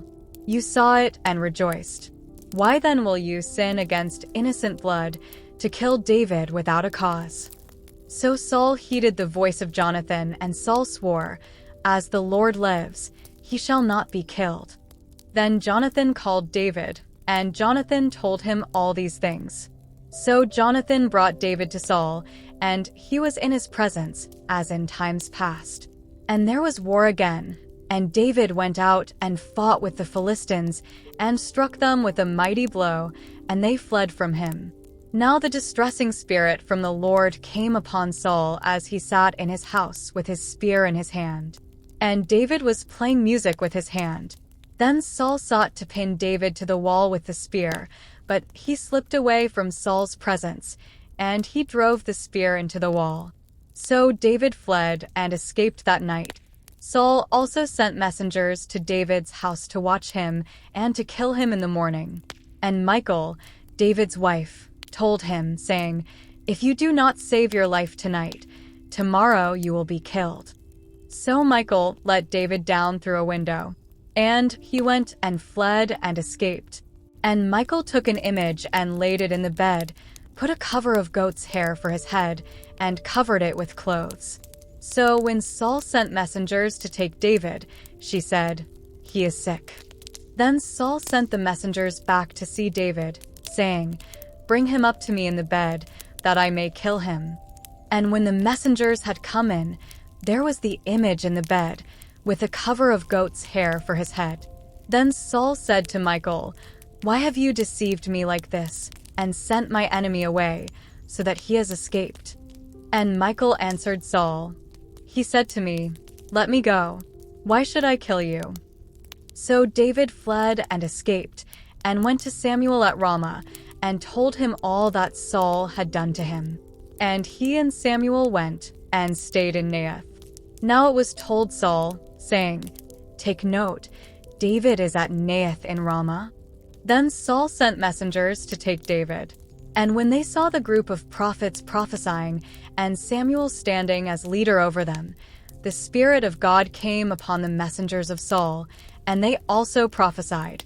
And when Saul was told, he sent other messengers, and they prophesied likewise. Then Saul sent messengers again the third time, and they prophesied also. Then he also went to Ramah, and came to the great well that is at Sechu. So he asked, and said, "Where are Samuel and David?" And someone said, "Indeed they are at Naioth in Ramah." So he went there to Naioth in Ramah. Then the Spirit of God was upon him also, and he went on and prophesied until he came to Naioth in Ramah. And he also stripped off his clothes and prophesied before Samuel in like manner, and lay down naked all that day and all that night. Therefore they say, "Is Saul also among the prophets?" 1 Samuel chapter 20. Then David fled from Naioth in Ramah, and went and said to Jonathan, "What have I done? What is my iniquity, and what is my sin before your father, that he seeks my life?" So Jonathan said to him, "By no means. You shall not die. Indeed, my father will do nothing either great or small without first telling me. And why should my father hide this thing from me? It is not so." Then David took an oath again and said, "Your father certainly knows that I have found favor in your eyes, and he has said, 'Do not let Jonathan know this, lest he be grieved.' But truly, as the Lord lives and as your soul lives, there is but a step between me and death." So Jonathan said to David, "Whatever you yourself desire, I will do it for you." And David said to Jonathan, "Indeed tomorrow is the new moon, and I should not fail to sit with the king to eat. But let me go, that I may hide in the field until the third day at evening. If your father misses me at all, then say, 'David earnestly asked permission of me that he might run over to Bethlehem, his city, for there is a yearly sacrifice there for all the family.' If he says thus, 'It is well, your servant will be safe.' But if he is very angry, be sure that evil is determined by him. Therefore you shall deal kindly with your servant, for you have brought your servant into a covenant of the Lord with you. Nevertheless, if there is iniquity in me, kill me yourself, for why should you bring me to your father?" But Jonathan said, "Far be it from you, for if I knew certainly that evil was determined by my father to come upon you, then would I not tell you?" Then David said to Jonathan, "Who will tell me? Or what if your father answers you roughly?" And Jonathan said to David, "Come, let us go out into the field." So both of them went out into the field. Then Jonathan said to David, "The Lord God of Israel is witness. When I have sounded out my father sometime tomorrow, or the third day, and indeed there is good toward David, and I do not send to you and tell you, may the Lord do so, and much more to Jonathan. But if it pleases my father to do you evil, then I will report it to you and send you away, that you may go in safety. And the Lord be with you, as he has been with my father. And you shall not only show me the kindness of the Lord while I still live, that I may not die, but you shall not cut off your kindness from my house forever. No, not when the Lord has cut off every one of the enemies of David from the face of the earth." So Jonathan made a covenant with the house of David, saying, "Let the Lord require it at the hand of David's enemies." Now Jonathan again caused David to vow, because he loved him, for he loved him as he loved his own soul. Then Jonathan said to David, "Tomorrow is the new moon, and you will be missed, because your seat will be empty. And when you have stayed 3 days, go down quickly and come to the place where you hid on the day of the deed, and remain by the stone Ezel. Then I will shoot 3 arrows to the side, as though I shot at a target. And there I will send a lad, saying, 'Go, find the arrows.' If I expressly say to the lad, 'Look, the arrows are on this side of you. Get them and come,' then, as the Lord lives, there is safety for you and no harm. But if I say thus to the young man, 'Look, the arrows are beyond you. Go your way, for the Lord has sent you away. And as for the matter which you and I have spoken of, indeed the Lord be between you and me forever.'" Then David hid in the field. And when the new moon had come, the king sat down to eat the feast. Now the king sat on his seat, as at other times, on a seat by the wall. And Jonathan arose, and Abner sat by Saul's side, but David's place was empty. Nevertheless Saul did not say anything that day, for he thought, "Something has happened to him. He is unclean. Surely he is unclean." And it happened the next day, the 2nd day of the month, that David's place was empty. And Saul said to Jonathan his son, "Why has the son of Jesse not come to eat, either yesterday or today?" So Jonathan answered Saul, "David earnestly asked permission of me to go to Bethlehem.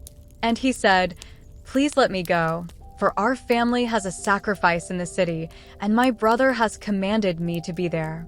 And now, if I have found favor in your eyes, please let me get away and see my brothers.' Therefore he has not come to the king's table." Then Saul's anger was aroused against Jonathan, and he said to him, "You son of a perverse, rebellious woman, do I not know that you have chosen the son of Jesse to your own shame and to the shame of your mother's nakedness? For as long as the son of Jesse lives on the earth, you shall not be established, nor your kingdom. Now therefore, send and bring him to me, for he shall surely die." And Jonathan answered Saul his father, and said to him, "Why should he be killed? What has he done?" Then Saul cast a spear at him to kill him, by which Jonathan knew that it was determined by his father to kill David. So Jonathan arose from the table in fierce anger, and ate no food the 2nd day of the month, for he was grieved for David, because his father had treated him shamefully. And so it was, in the morning, that Jonathan went out into the field at the time appointed with David, and a little lad was with him. Then he said to his lad, "Now run, find the arrows which I shoot." As the lad ran, he shot an arrow beyond him. When the lad had come to the place where the arrow was which Jonathan had shot, Jonathan cried out after the lad and said, "Is not the arrow beyond you?" And Jonathan cried out after the lad, "Make haste, hurry, do not delay."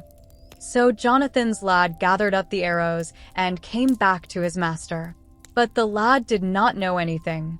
Only Jonathan and David knew of the matter. Then Jonathan gave his weapons to his lad and said to him, "Go, carry them to the city." As soon as the lad had gone, David arose from a place toward the south, fell on his face to the ground, and bowed down 3 times. And they kissed one another, and they wept together, but David more so. Then Jonathan said to David, "Go in peace, since we have both sworn in the name of the Lord, saying, 'May the Lord be between you and me, and between your descendants and my descendants forever.'" So he arose and departed, and Jonathan went into the city. 1 Samuel chapter 21. Now David came to Nob, to Ahimelech the priest. And Ahimelech was afraid when he met David, and said to him, "Why are you alone, and no one is with you?" So David said to Ahimelech the priest, "The king has ordered me on some business, and said to me, 'Do not let anyone know anything about the business on which I send you, or what I have commanded you.' And I have directed my young men to such and such a place. Now therefore, what have you on hand? Give me 5 loaves of bread in my hand, or whatever can be found." And the priest answered David and said, "There is no common bread on hand, but there is holy bread, if the young men have at least kept themselves from women." Then David answered the priest and said to him, "Truly, women have been kept from us about 3 days since I came out. And the vessels of the young men are holy, and the bread is in effect common, even though it was consecrated in the vessel this day." So the priest gave him holy bread, for there was no bread there but the showbread which had been taken from before the Lord, in order to put hot bread in its place on the day when it was taken away.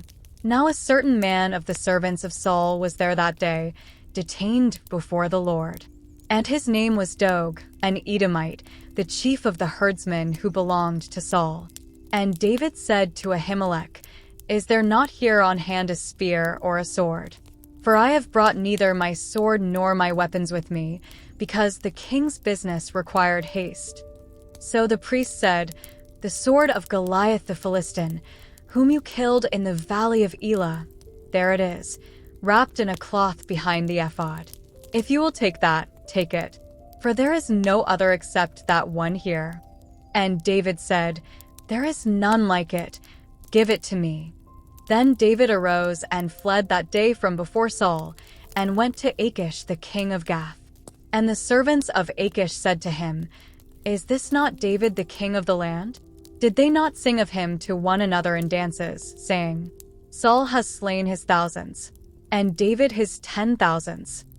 Now David took these words to heart, and was very much afraid of Achish the king of Gath. So he changed his behavior before them, pretended madness in their hands, scratched on the doors of the gate, and let his saliva fall down on his beard. Then Achish said to his servants, "Look, you see the man is insane. Why have you brought him to me? Have I need of madmen, that you have brought this fellow to play the madman in my presence? Shall this fellow come into my house?" 1 Samuel chapter 22. David therefore departed from there and escaped to the cave of Adullam. So when his brothers and all his father's house heard it, they went down there to him. And everyone who was in distress, everyone who was in debt, and everyone who was discontented gathered to him. So he became captain over them. And there were about 400 men with him. Then David went from there to Mizpah of Moab, and he said to the king of Moab, "Please let my father and mother come here with you, till I know what God will do for me." So he brought them before the king of Moab, and they dwelt with him all the time that David was in the stronghold. Now the prophet Gad said to David, "Do not stay in the stronghold. Depart and go to the land of Judah." So David departed and went into the forest of Hereth. When Saul heard that David and the men who were with him had been discovered, now Saul was staying in Gibeah under a tamarisk tree in Ramah, with his spear in his hand, and all his servants standing about him. Then Saul said to his servants who stood about him, "Hear now, you Benjamites. Will the son of Jesse give every one of you fields and vineyards, and make you all captains of thousands and captains of hundreds? All of you have conspired against me, and there is no one who reveals to me that my son has made a covenant with the son of Jesse, and there is not one of you who is sorry for me or reveals to me that my son has stirred up my servant against me, to lie in wait, as it is this day." Then answered Doeg the Edomite, who was set over the servants of Saul, and said, "I saw the son of Jesse going to Nob, to Ahimelech the son of Ahitub. And he inquired of the Lord for him, gave him provisions, and gave him the sword of Goliath the Philistine." So the king sent to call Ahimelech the priest, the son of Ahitub, and all his father's house, the priests who were in Nob. And they all came to the king. And Saul said, "Hear now, son of Ahitub." He answered, "Here I am, my lord."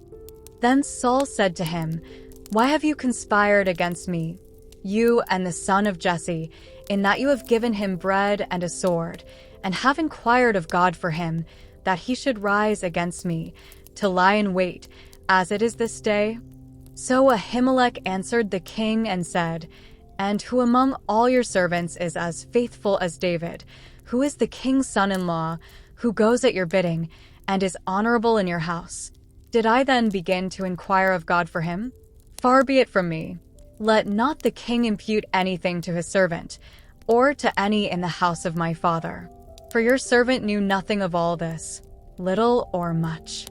And the king said, "You shall surely die, Ahimelech, you and all your father's house." Then the king said to the guards who stood about him, "Turn and kill the priests of the Lord, because their hand also is with David, and because they knew when he fled and did not tell it to me." But the servants of the king would not lift their hands to strike the priests of the Lord. And the king said to Doeg, "You turn and kill the priests." So Doeg the Edomite turned and struck the priests, and killed on that day 85 men who wore a linen ephod. Also Nob, the city of the priests, he struck with the edge of the sword, both men and women, children and nursing infants, oxen and donkeys and sheep, with the edge of the sword. Now one of the sons of Ahimelech the son of Ahitub, named Abiathar, escaped and fled after David. And Abiathar told David that Saul had killed the Lord's priests. So David said to Abiathar, "I knew that day, when Doeg the Edomite was there, that he would surely tell Saul. I have caused the death of all the persons of your father's house. Stay with me, do not fear. For he who seeks my life seeks your life, but with me you shall be safe." 1 Samuel chapter 23. Then they told David, saying, "Look, the Philistines are fighting against Keilah, and they are robbing the threshing floors." Therefore David inquired of the Lord, saying, "Shall I go and attack these Philistines?" And the Lord said to David, "Go and attack the Philistines and save Keilah." But David's men said to him, "Look, we are afraid here in Judah. How much more then if we go to Keilah against the armies of the Philistines?" Then David inquired of the Lord once again. And the Lord answered him and said, "Arise, go down to Keilah, for I will deliver the Philistines into your hand." And David and his men went to Keilah and fought with the Philistines, struck them with a mighty blow, and took away their livestock. So David saved the inhabitants of Keilah. Now it happened, when Abiathar the son of Ahimelech fled to David at Keilah, that he went down with an ephod in his hand. And Saul was told that David had gone to Keilah. So Saul said, "God has delivered him into my hand, for he has shut himself in by entering a town that has gates and bars." Then Saul called all the people together for war, to go down to Keilah to besiege David and his men. When David knew that Saul plotted evil against him, He said to Abiathar the priest, "Bring the ephod here." Then David said, "O Lord God of Israel, your servant has certainly heard that Saul seeks to come to Keilah to destroy the city for my sake. Will the men of Keilah deliver me into his hand? Will Saul come down, as your servant has heard? O Lord God of Israel, I pray, tell your servant." And the Lord said, "He will come down." Then David said, "Will the men of Keilah deliver me and my men into the hand of Saul?" And the Lord said, "They will deliver you." So David and his men, about 600, arose and departed from Keilah and went wherever they could go. Then it was told Saul that David had escaped from Keilah, so he halted the expedition. And David stayed in strongholds in the wilderness and remained in the mountains in the wilderness of Ziph. Saul sought him every day, but God did not deliver him into his hand. So David saw that Saul had come out to seek his life. And David was in the wilderness of Ziph in a forest. Then Jonathan, Saul's son, arose and went to David in the woods and strengthened his hand in God. And he said to him, "Do not fear, for the hand of Saul my father shall not find you. You shall be king over Israel, and I shall be next to you. Even my father Saul knows that." So the two of them made a covenant before the Lord. And David stayed in the woods, and Jonathan went to his own house. Then the Ziphites came up to Saul at Gibeah, saying, "Is David not hiding with us in strongholds in the woods, in the hill of Hachilah, which is on the south of Jeshimon? Now therefore, O king, come down according to all the desire of your soul to come down, and our part shall be to deliver him into the king's hand." And Saul said, "Blessed are you of the Lord, for you have compassion on me. Please go and find out for sure, and see the place where his hideout is, and who has seen him there. For I am told he is very crafty. See therefore, and take knowledge of all the lurking places where he hides, and come back to me with certainty, and I will go with you. And it shall be, if he is in the land, that I will search for him throughout all the clans of Judah." So they arose and went to Ziph before Saul. But David and his men were in the wilderness of Maon, in the plain on the south of Jeshimon. When Saul and his men went to seek him, they told David. Therefore he went down to the rock and stayed in the wilderness of Maon. And when Saul heard that, he pursued David in the wilderness of Maon. Then Saul went on one side of the mountain, and David and his men on the other side of the mountain. So David made haste to get away from Saul, for Saul and his men were encircling David and his men to take them. But a messenger came to Saul, saying, "Hasten and come, for the Philistines have invaded the land." Therefore Saul returned from pursuing David and went against the Philistines, so they called that place the Rock of Escape. Then David went up from there and dwelt in strongholds at En-Gedi. 1 Samuel chapter 24. Now it happened, when Saul had returned from following the Philistines, that it was told him, saying, "Take note, David is in the wilderness of En-Gedi." Then Saul took 3,000 chosen men from all Israel, and went to seek David and his men on the rocks of the wild goats.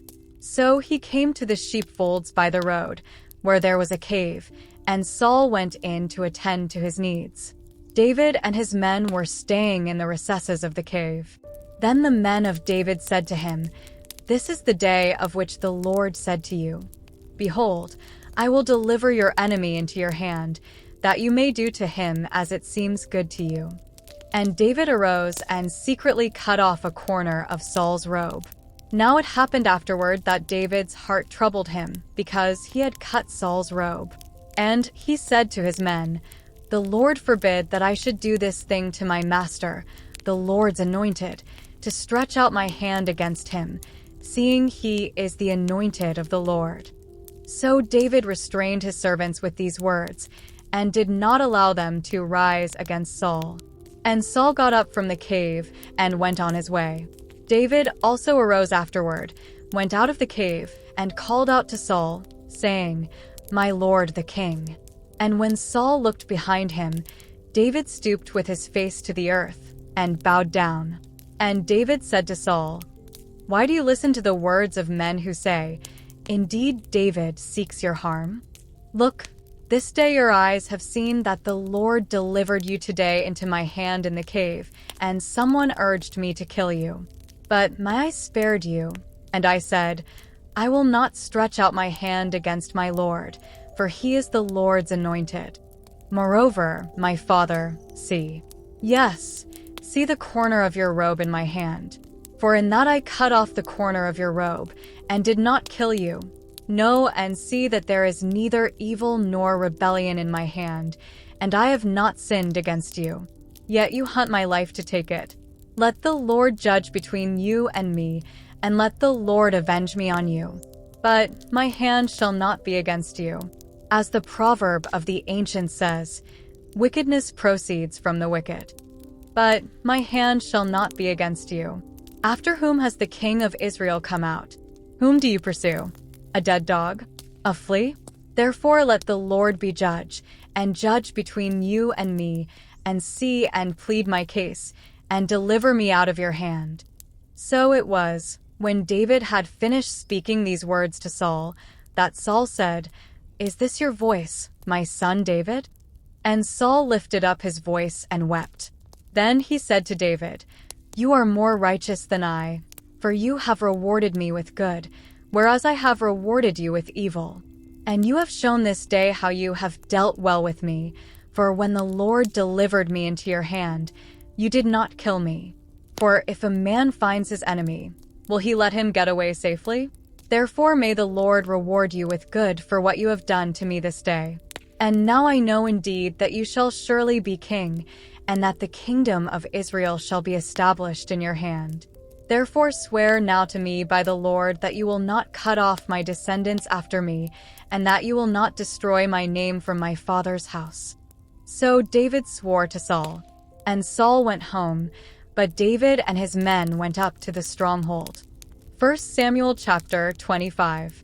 Then Samuel died, and the Israelites gathered together and lamented for him, and buried him at his home in Ramah. And David arose and went down to the wilderness of Paran. Now there was a man in Maon whose business was in Carmel, and the man was very rich. He had 3,000 sheep and 1,000 goats, and he was shearing his sheep in Carmel. The name of the man was Nabal, and the name of his wife Abigail.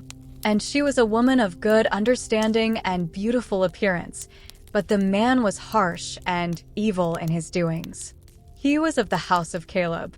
When David heard in the wilderness that Nabal was shearing his sheep, David sent 10 young men, and David said to the young men, "Go up to Carmel, go to Nabal, and greet him in my name.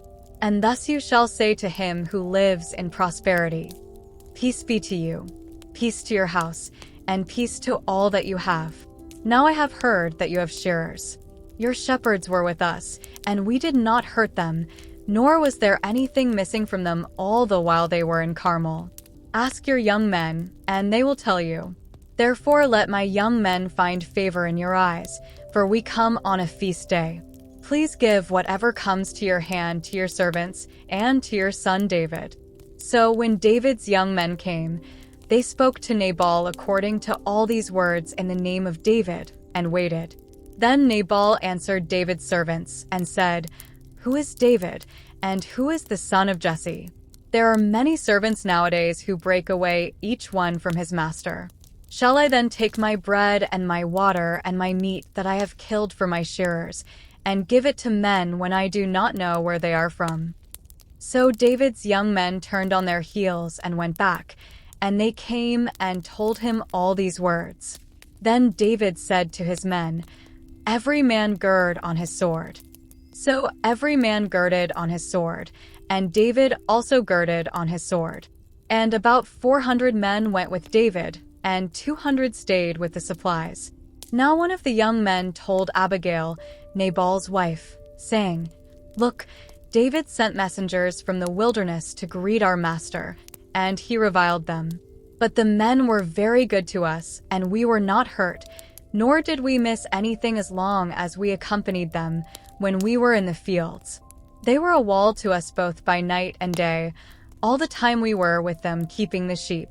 Now therefore, know and consider what you will do, for harm is determined against our master and against all his household. For he is such a scoundrel that one cannot speak to him."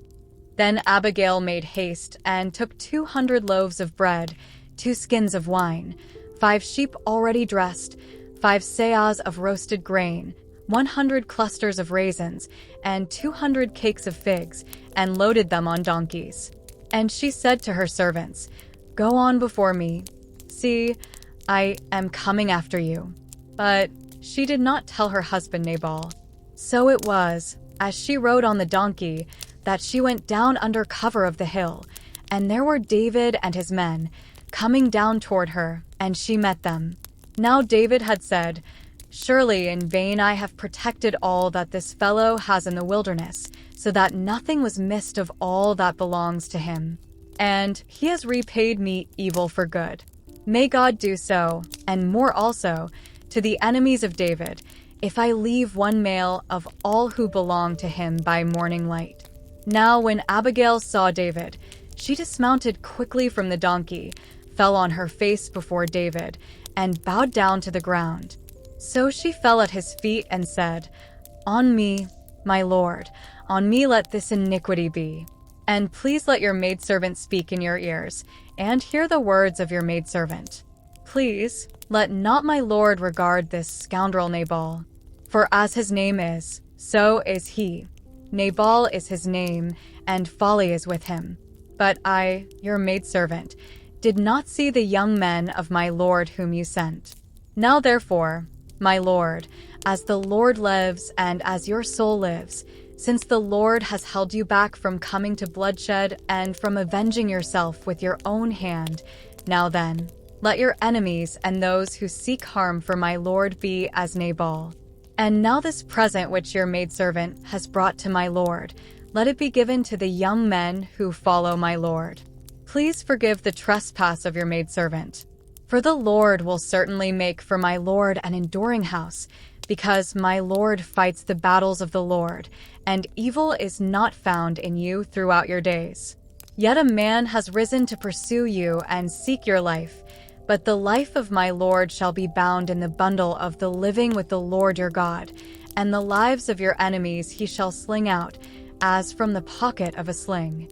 And it shall come to pass, when the Lord has done for my lord according to all the good that he has spoken concerning you, and has appointed you ruler over Israel, that this will be no grief to you, nor offense of heart to my lord, either that you have shed blood without cause, or that my lord has avenged himself. But when the Lord has dealt well with my lord, then remember your maidservant." Then David said to Abigail, "Blessed is the Lord God of Israel, who sent you this day to meet me. And blessed is your advice, and blessed are you, because you have kept me this day from coming to bloodshed and from avenging myself with my own hand. For indeed, as the Lord God of Israel lives, who has kept me back from hurting you, unless you had hurried and come to meet me, surely by morning light no males would have been left to Nabal." So David received from her hand what she had brought him, and said to her, "Go up in peace to your house. See, I have heeded your voice and respected your person." Now Abigail went to Nabal, and there he was, holding a feast in his house, like the feast of a king. And Nabal's heart was merry within him, for he was very drunk. Therefore she told him nothing, little or much, until morning light. So it was, in the morning, when the wine had gone from Nabal, and his wife had told him these things, that his heart died within him, and he became like a stone. Then it happened, after about 10 days, that the Lord struck Nabal, and he died. So when David heard that Nabal was dead, he said, "Blessed be the Lord, who has pleaded the cause of my reproach from the hand of Nabal, and has kept his servant from evil. For the Lord has returned the wickedness of Nabal on his own head." And David sent and proposed to Abigail to take her as his wife. When the servants of David had come to Abigail at Carmel, they spoke to her, saying, "David sent us to you, to ask you to become his wife." Then she arose, bowed her face to the earth, and said, "Here is your maidservant, a servant to wash the feet of the servants of my lord." So Abigail rose in haste and rode on a donkey, attended by 5 of her maidens, and she followed the messengers of David, and became his wife. David also took Ahinoam of Jezreel, and so both of them were his wives.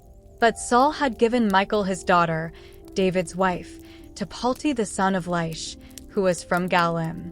1 Samuel chapter 26. Now the Ziphites came to Saul at Gibeah, saying, "Is David not hiding in the hill of Hachilah, opposite Jeshimon?" Then Saul arose and went down to the wilderness of Ziph, having 3,000 chosen men of Israel with him, to seek David in the wilderness of Ziph. And Saul encamped in the hill of Hachilah, which is opposite Jeshimon, by the road. But David stayed in the wilderness, and he saw that Saul came after him into the wilderness. David therefore sent out spies, and understood that Saul had indeed come. So David arose and came to the place where Saul had encamped. And David saw the place where Saul lay, and Abner the son of Ner, the commander of his army. Now Saul lay within the camp, with the people encamped all around him. Then David answered, and said to Ahimelech the Hittite, and to Abishai the son of Zeruiah, brother of Joab, saying, "Who will go down with me to Saul in the camp?" And Abishai said, "I will go down with you." So David and Abishai came to the people by night, and there Saul lay sleeping within the camp, with his spear stuck in the ground by his head. And Abner and the people lay all around him. Then Abishai said to David, "God has delivered your enemy into your hand this day. Now therefore, please, let me strike him at once with the spear, right to the earth, and I will not have to strike him a second time." But David said to Abishai, "Do not destroy him, for who can stretch out his hand against the Lord's anointed and be guiltless?" David said furthermore, "As the Lord lives, the Lord shall strike him, or his day shall come to die, or he shall go out to battle and perish. The Lord forbid that I should stretch out my hand against the Lord's anointed. But please, take now the spear and the jug of water that are by his head, and let us go." So David took the spear and the jug of water by Saul's head, and they got away, and no man saw or knew it or awoke. For they were all asleep, because a deep sleep from the Lord had fallen on them. Now David went over to the other side, and stood on the top of a hill afar off, a great distance being between them. And David called out to the people and to Abner the son of Ner, saying, "Do you not answer, Abner?" Then Abner answered and said, "Who are you, calling out to the king?" So David said to Abner, "Are you not a man? And who is like you in Israel? Why then have you not guarded your lord the king? For one of the people came in to destroy your lord the king. This thing that you have done is not good. As the Lord lives, you deserve to die, because you have not guarded your master, the Lord's anointed. And now see where the king's spear is, and the jug of water that was by his head." Then Saul knew David's voice and said, "Is that your voice, my son David?" David said, "It is my voice, my lord, O king." And he said, "Why does my lord thus pursue his servant? For what have I done, or what evil is in my hand? Now therefore, please, let my lord the king hear the words of his servant. If the Lord has stirred you up against me, let him accept an offering. But if it is the children of men, may they be cursed before the Lord, for they have driven me out this day from sharing in the inheritance of the Lord, saying, 'Go, serve other gods.' So now, do not let my blood fall to the earth before the face of the Lord. For the king of Israel has come out to seek a flea, as when one hunts a partridge in the mountains." Then Saul said, "I have sinned. Return, my son David, for I will harm you no more, because my life was precious in your eyes this day. Indeed, I have played the fool and erred exceedingly." And David answered and said, "Here is the king's spear. Let one of the young men come over and get it. May the Lord repay every man for his righteousness and his faithfulness, for the Lord delivered you into my hand today, but I would not stretch out my hand against the Lord's anointed. And indeed, as your life was valued much this day in my eyes, so let my life be valued much in the eyes of the Lord, and let him deliver me out of all tribulation." Then Saul said to David, "May you be blessed, my son David. You shall both do great things and also still prevail." So David went on his way, and Saul returned to his place. 1 Samuel chapter 27. And David said in his heart, "Now I shall perish someday by the hand of Saul.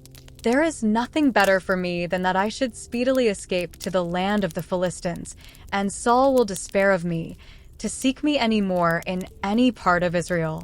So I shall escape out of his hand."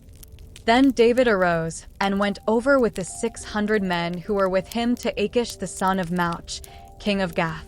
So David dwelt with Achish at Gath, he and his men, each man with his household, and David with his 2 wives, Ahinoam the Jezreelitess, and Abigail the Carmelitess, Nabal's widow.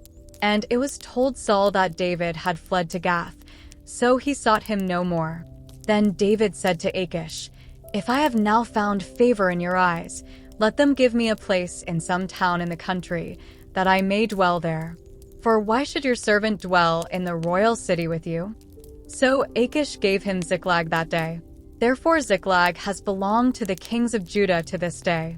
Now the time that David dwelt in the country of the Philistines was 1 full year and 4 months.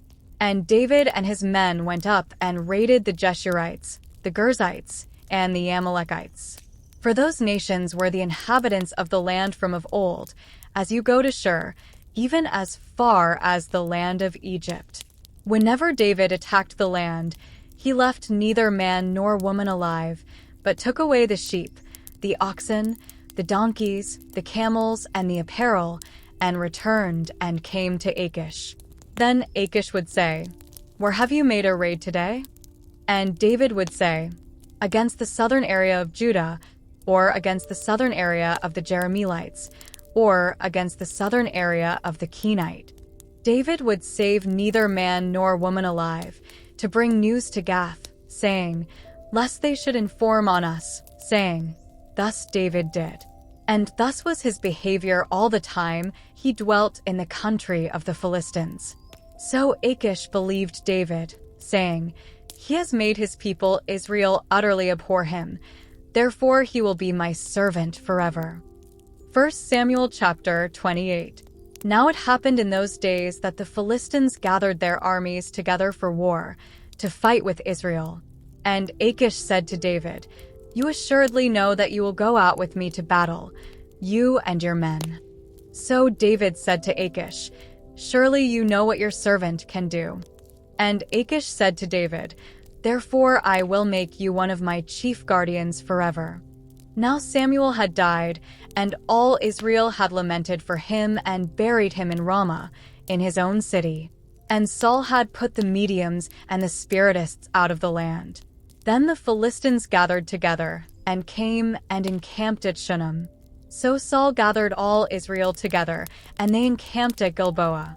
When Saul saw the army of the Philistines, he was afraid, and his heart trembled greatly. And when Saul inquired of the Lord did not answer him, either by dreams or by Urim or by the prophets. Then Saul said to his servants, "Find me a woman who is a medium, that I may go to her and inquire of her." And his servants said to him, "In fact, there is a woman who is a medium at Endor." So Saul disguised himself and put on other clothes, and he went, and 2 men with him, and they came to the woman by night. And he said, "Please conduct a seance for me, and bring up for me the one I shall name to you." Then the woman said to him, "Look, you know what Saul has done, how he has cut off the mediums and the spiritists from the land. Why then do you lay a snare for my life, to cause me to die? And Saul swore to her by the Lord, saying, "As the Lord lives, no punishment shall come upon you for this thing." Then the woman said, "Whom shall I bring up for you?" And he said, "Bring up Samuel for me." When the woman saw Samuel, she cried out with a loud voice. And the woman spoke to Saul, saying, "Why have you deceived me? For you are Saul." And the king said to her, "Do not be afraid. What did you see?" And the woman said to Saul, "I saw a spirit ascending out of the earth." So he said to her, "What is his form?" And she said, "An old man is coming up, and he is covered with a mantle." And Saul perceived that it was Samuel, and he stooped with his face to the ground and bowed down. Now Samuel said to Saul, "Why have you disturbed me by bringing me up?" And Saul answered, "I am deeply distressed, for the Philistines make war against me, and God has departed from me and does not answer me any more, neither by prophets nor by dreams. Therefore I have called you, that you may reveal to me what I should do." Then Samuel said, "So why do you ask me, seeing the Lord has departed from you and has become your enemy? And the Lord has done for himself as he spoke by me. For the Lord has torn the kingdom out of your hand and given it to your neighbor, David.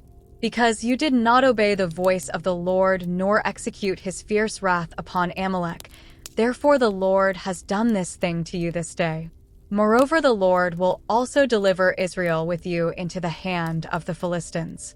And tomorrow you and your sons will be with me. The Lord will also deliver the army of Israel into the hand of the Philistines." Immediately Saul fell full length on the ground and was dreadfully afraid because of the words of Samuel. And there was no strength in him, for he had eaten no food all day or all night. And the woman came to Saul and saw that he was severely troubled and said to him, "Look, your maidservant has obeyed your voice, and I have put my life in my hands and heeded the words which you spoke to me. Now therefore, please, heed also the voice of your maidservant, and let me set a piece of bread before you, and eat, that you may have strength when you go on your way." But he refused and said, "I will not eat." So his servants, together with the woman, urged him, and he heeded their voice. Then he arose from the ground and sat on the bed. Now the woman had a fatted calf in the house, and she hastened to kill it. And she took flour and kneaded it, and baked unleavened bread from it. So she brought it before Saul and his servants, and they ate. Then they rose and went away that night. 1 Samuel chapter 29. Then the Philistines gathered together all their armies at Aphek, and the Israelites encamped by a fountain, which is in Jezreel. And the lords of the Philistines passed in review by hundreds and by thousands, but David and his men passed in review at the rear with Achish. Then the princes of the Philistines said, "What are these Hebrews doing here?" And Achish said to the princes of the Philistines, "Is this not David, the servant of Saul king of Israel, who has been with me these days, or these years?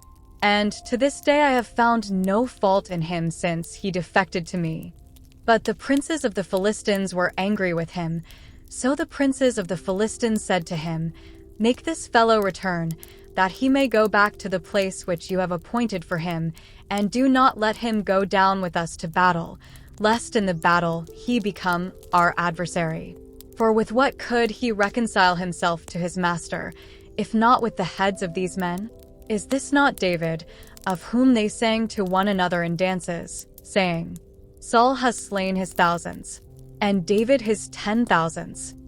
Then Achish called David and said to him, "Surely, as the Lord lives, you have been upright, and your going out and your coming in with me in the army is good in my sight.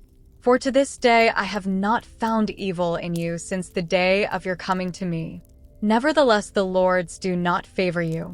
Therefore return now, and go in peace, that you may not displease the lords of the Philistines." So David said to Achish, "But what have I done? And to this day what have you found in your servant as long as I have been with you, that I may not go and fight against the enemies of my lord the king?" Then Achish answered and said to David, I know that you are as good in my sight as an angel of God. Nevertheless, the princes of the Philistines have said, He shall not go up with us to the battle. Now therefore, rise early in the morning with your master's servants who have come with you. And as soon as you are up early in the morning and have light, depart. So David and his men rose early to depart in the morning, to return to the land of the Philistines. And the Philistines went up to Jezreel. 1 Samuel chapter 30.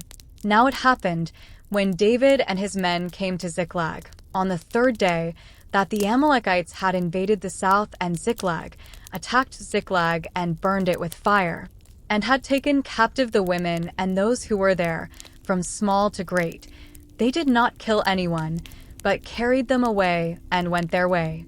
So David and his men came to the city, and there it was, burned with fire, and their wives, their sons, and their daughters had been taken captive. Then David and the people who were with him lifted up their voices and wept, until they had no more power to weep.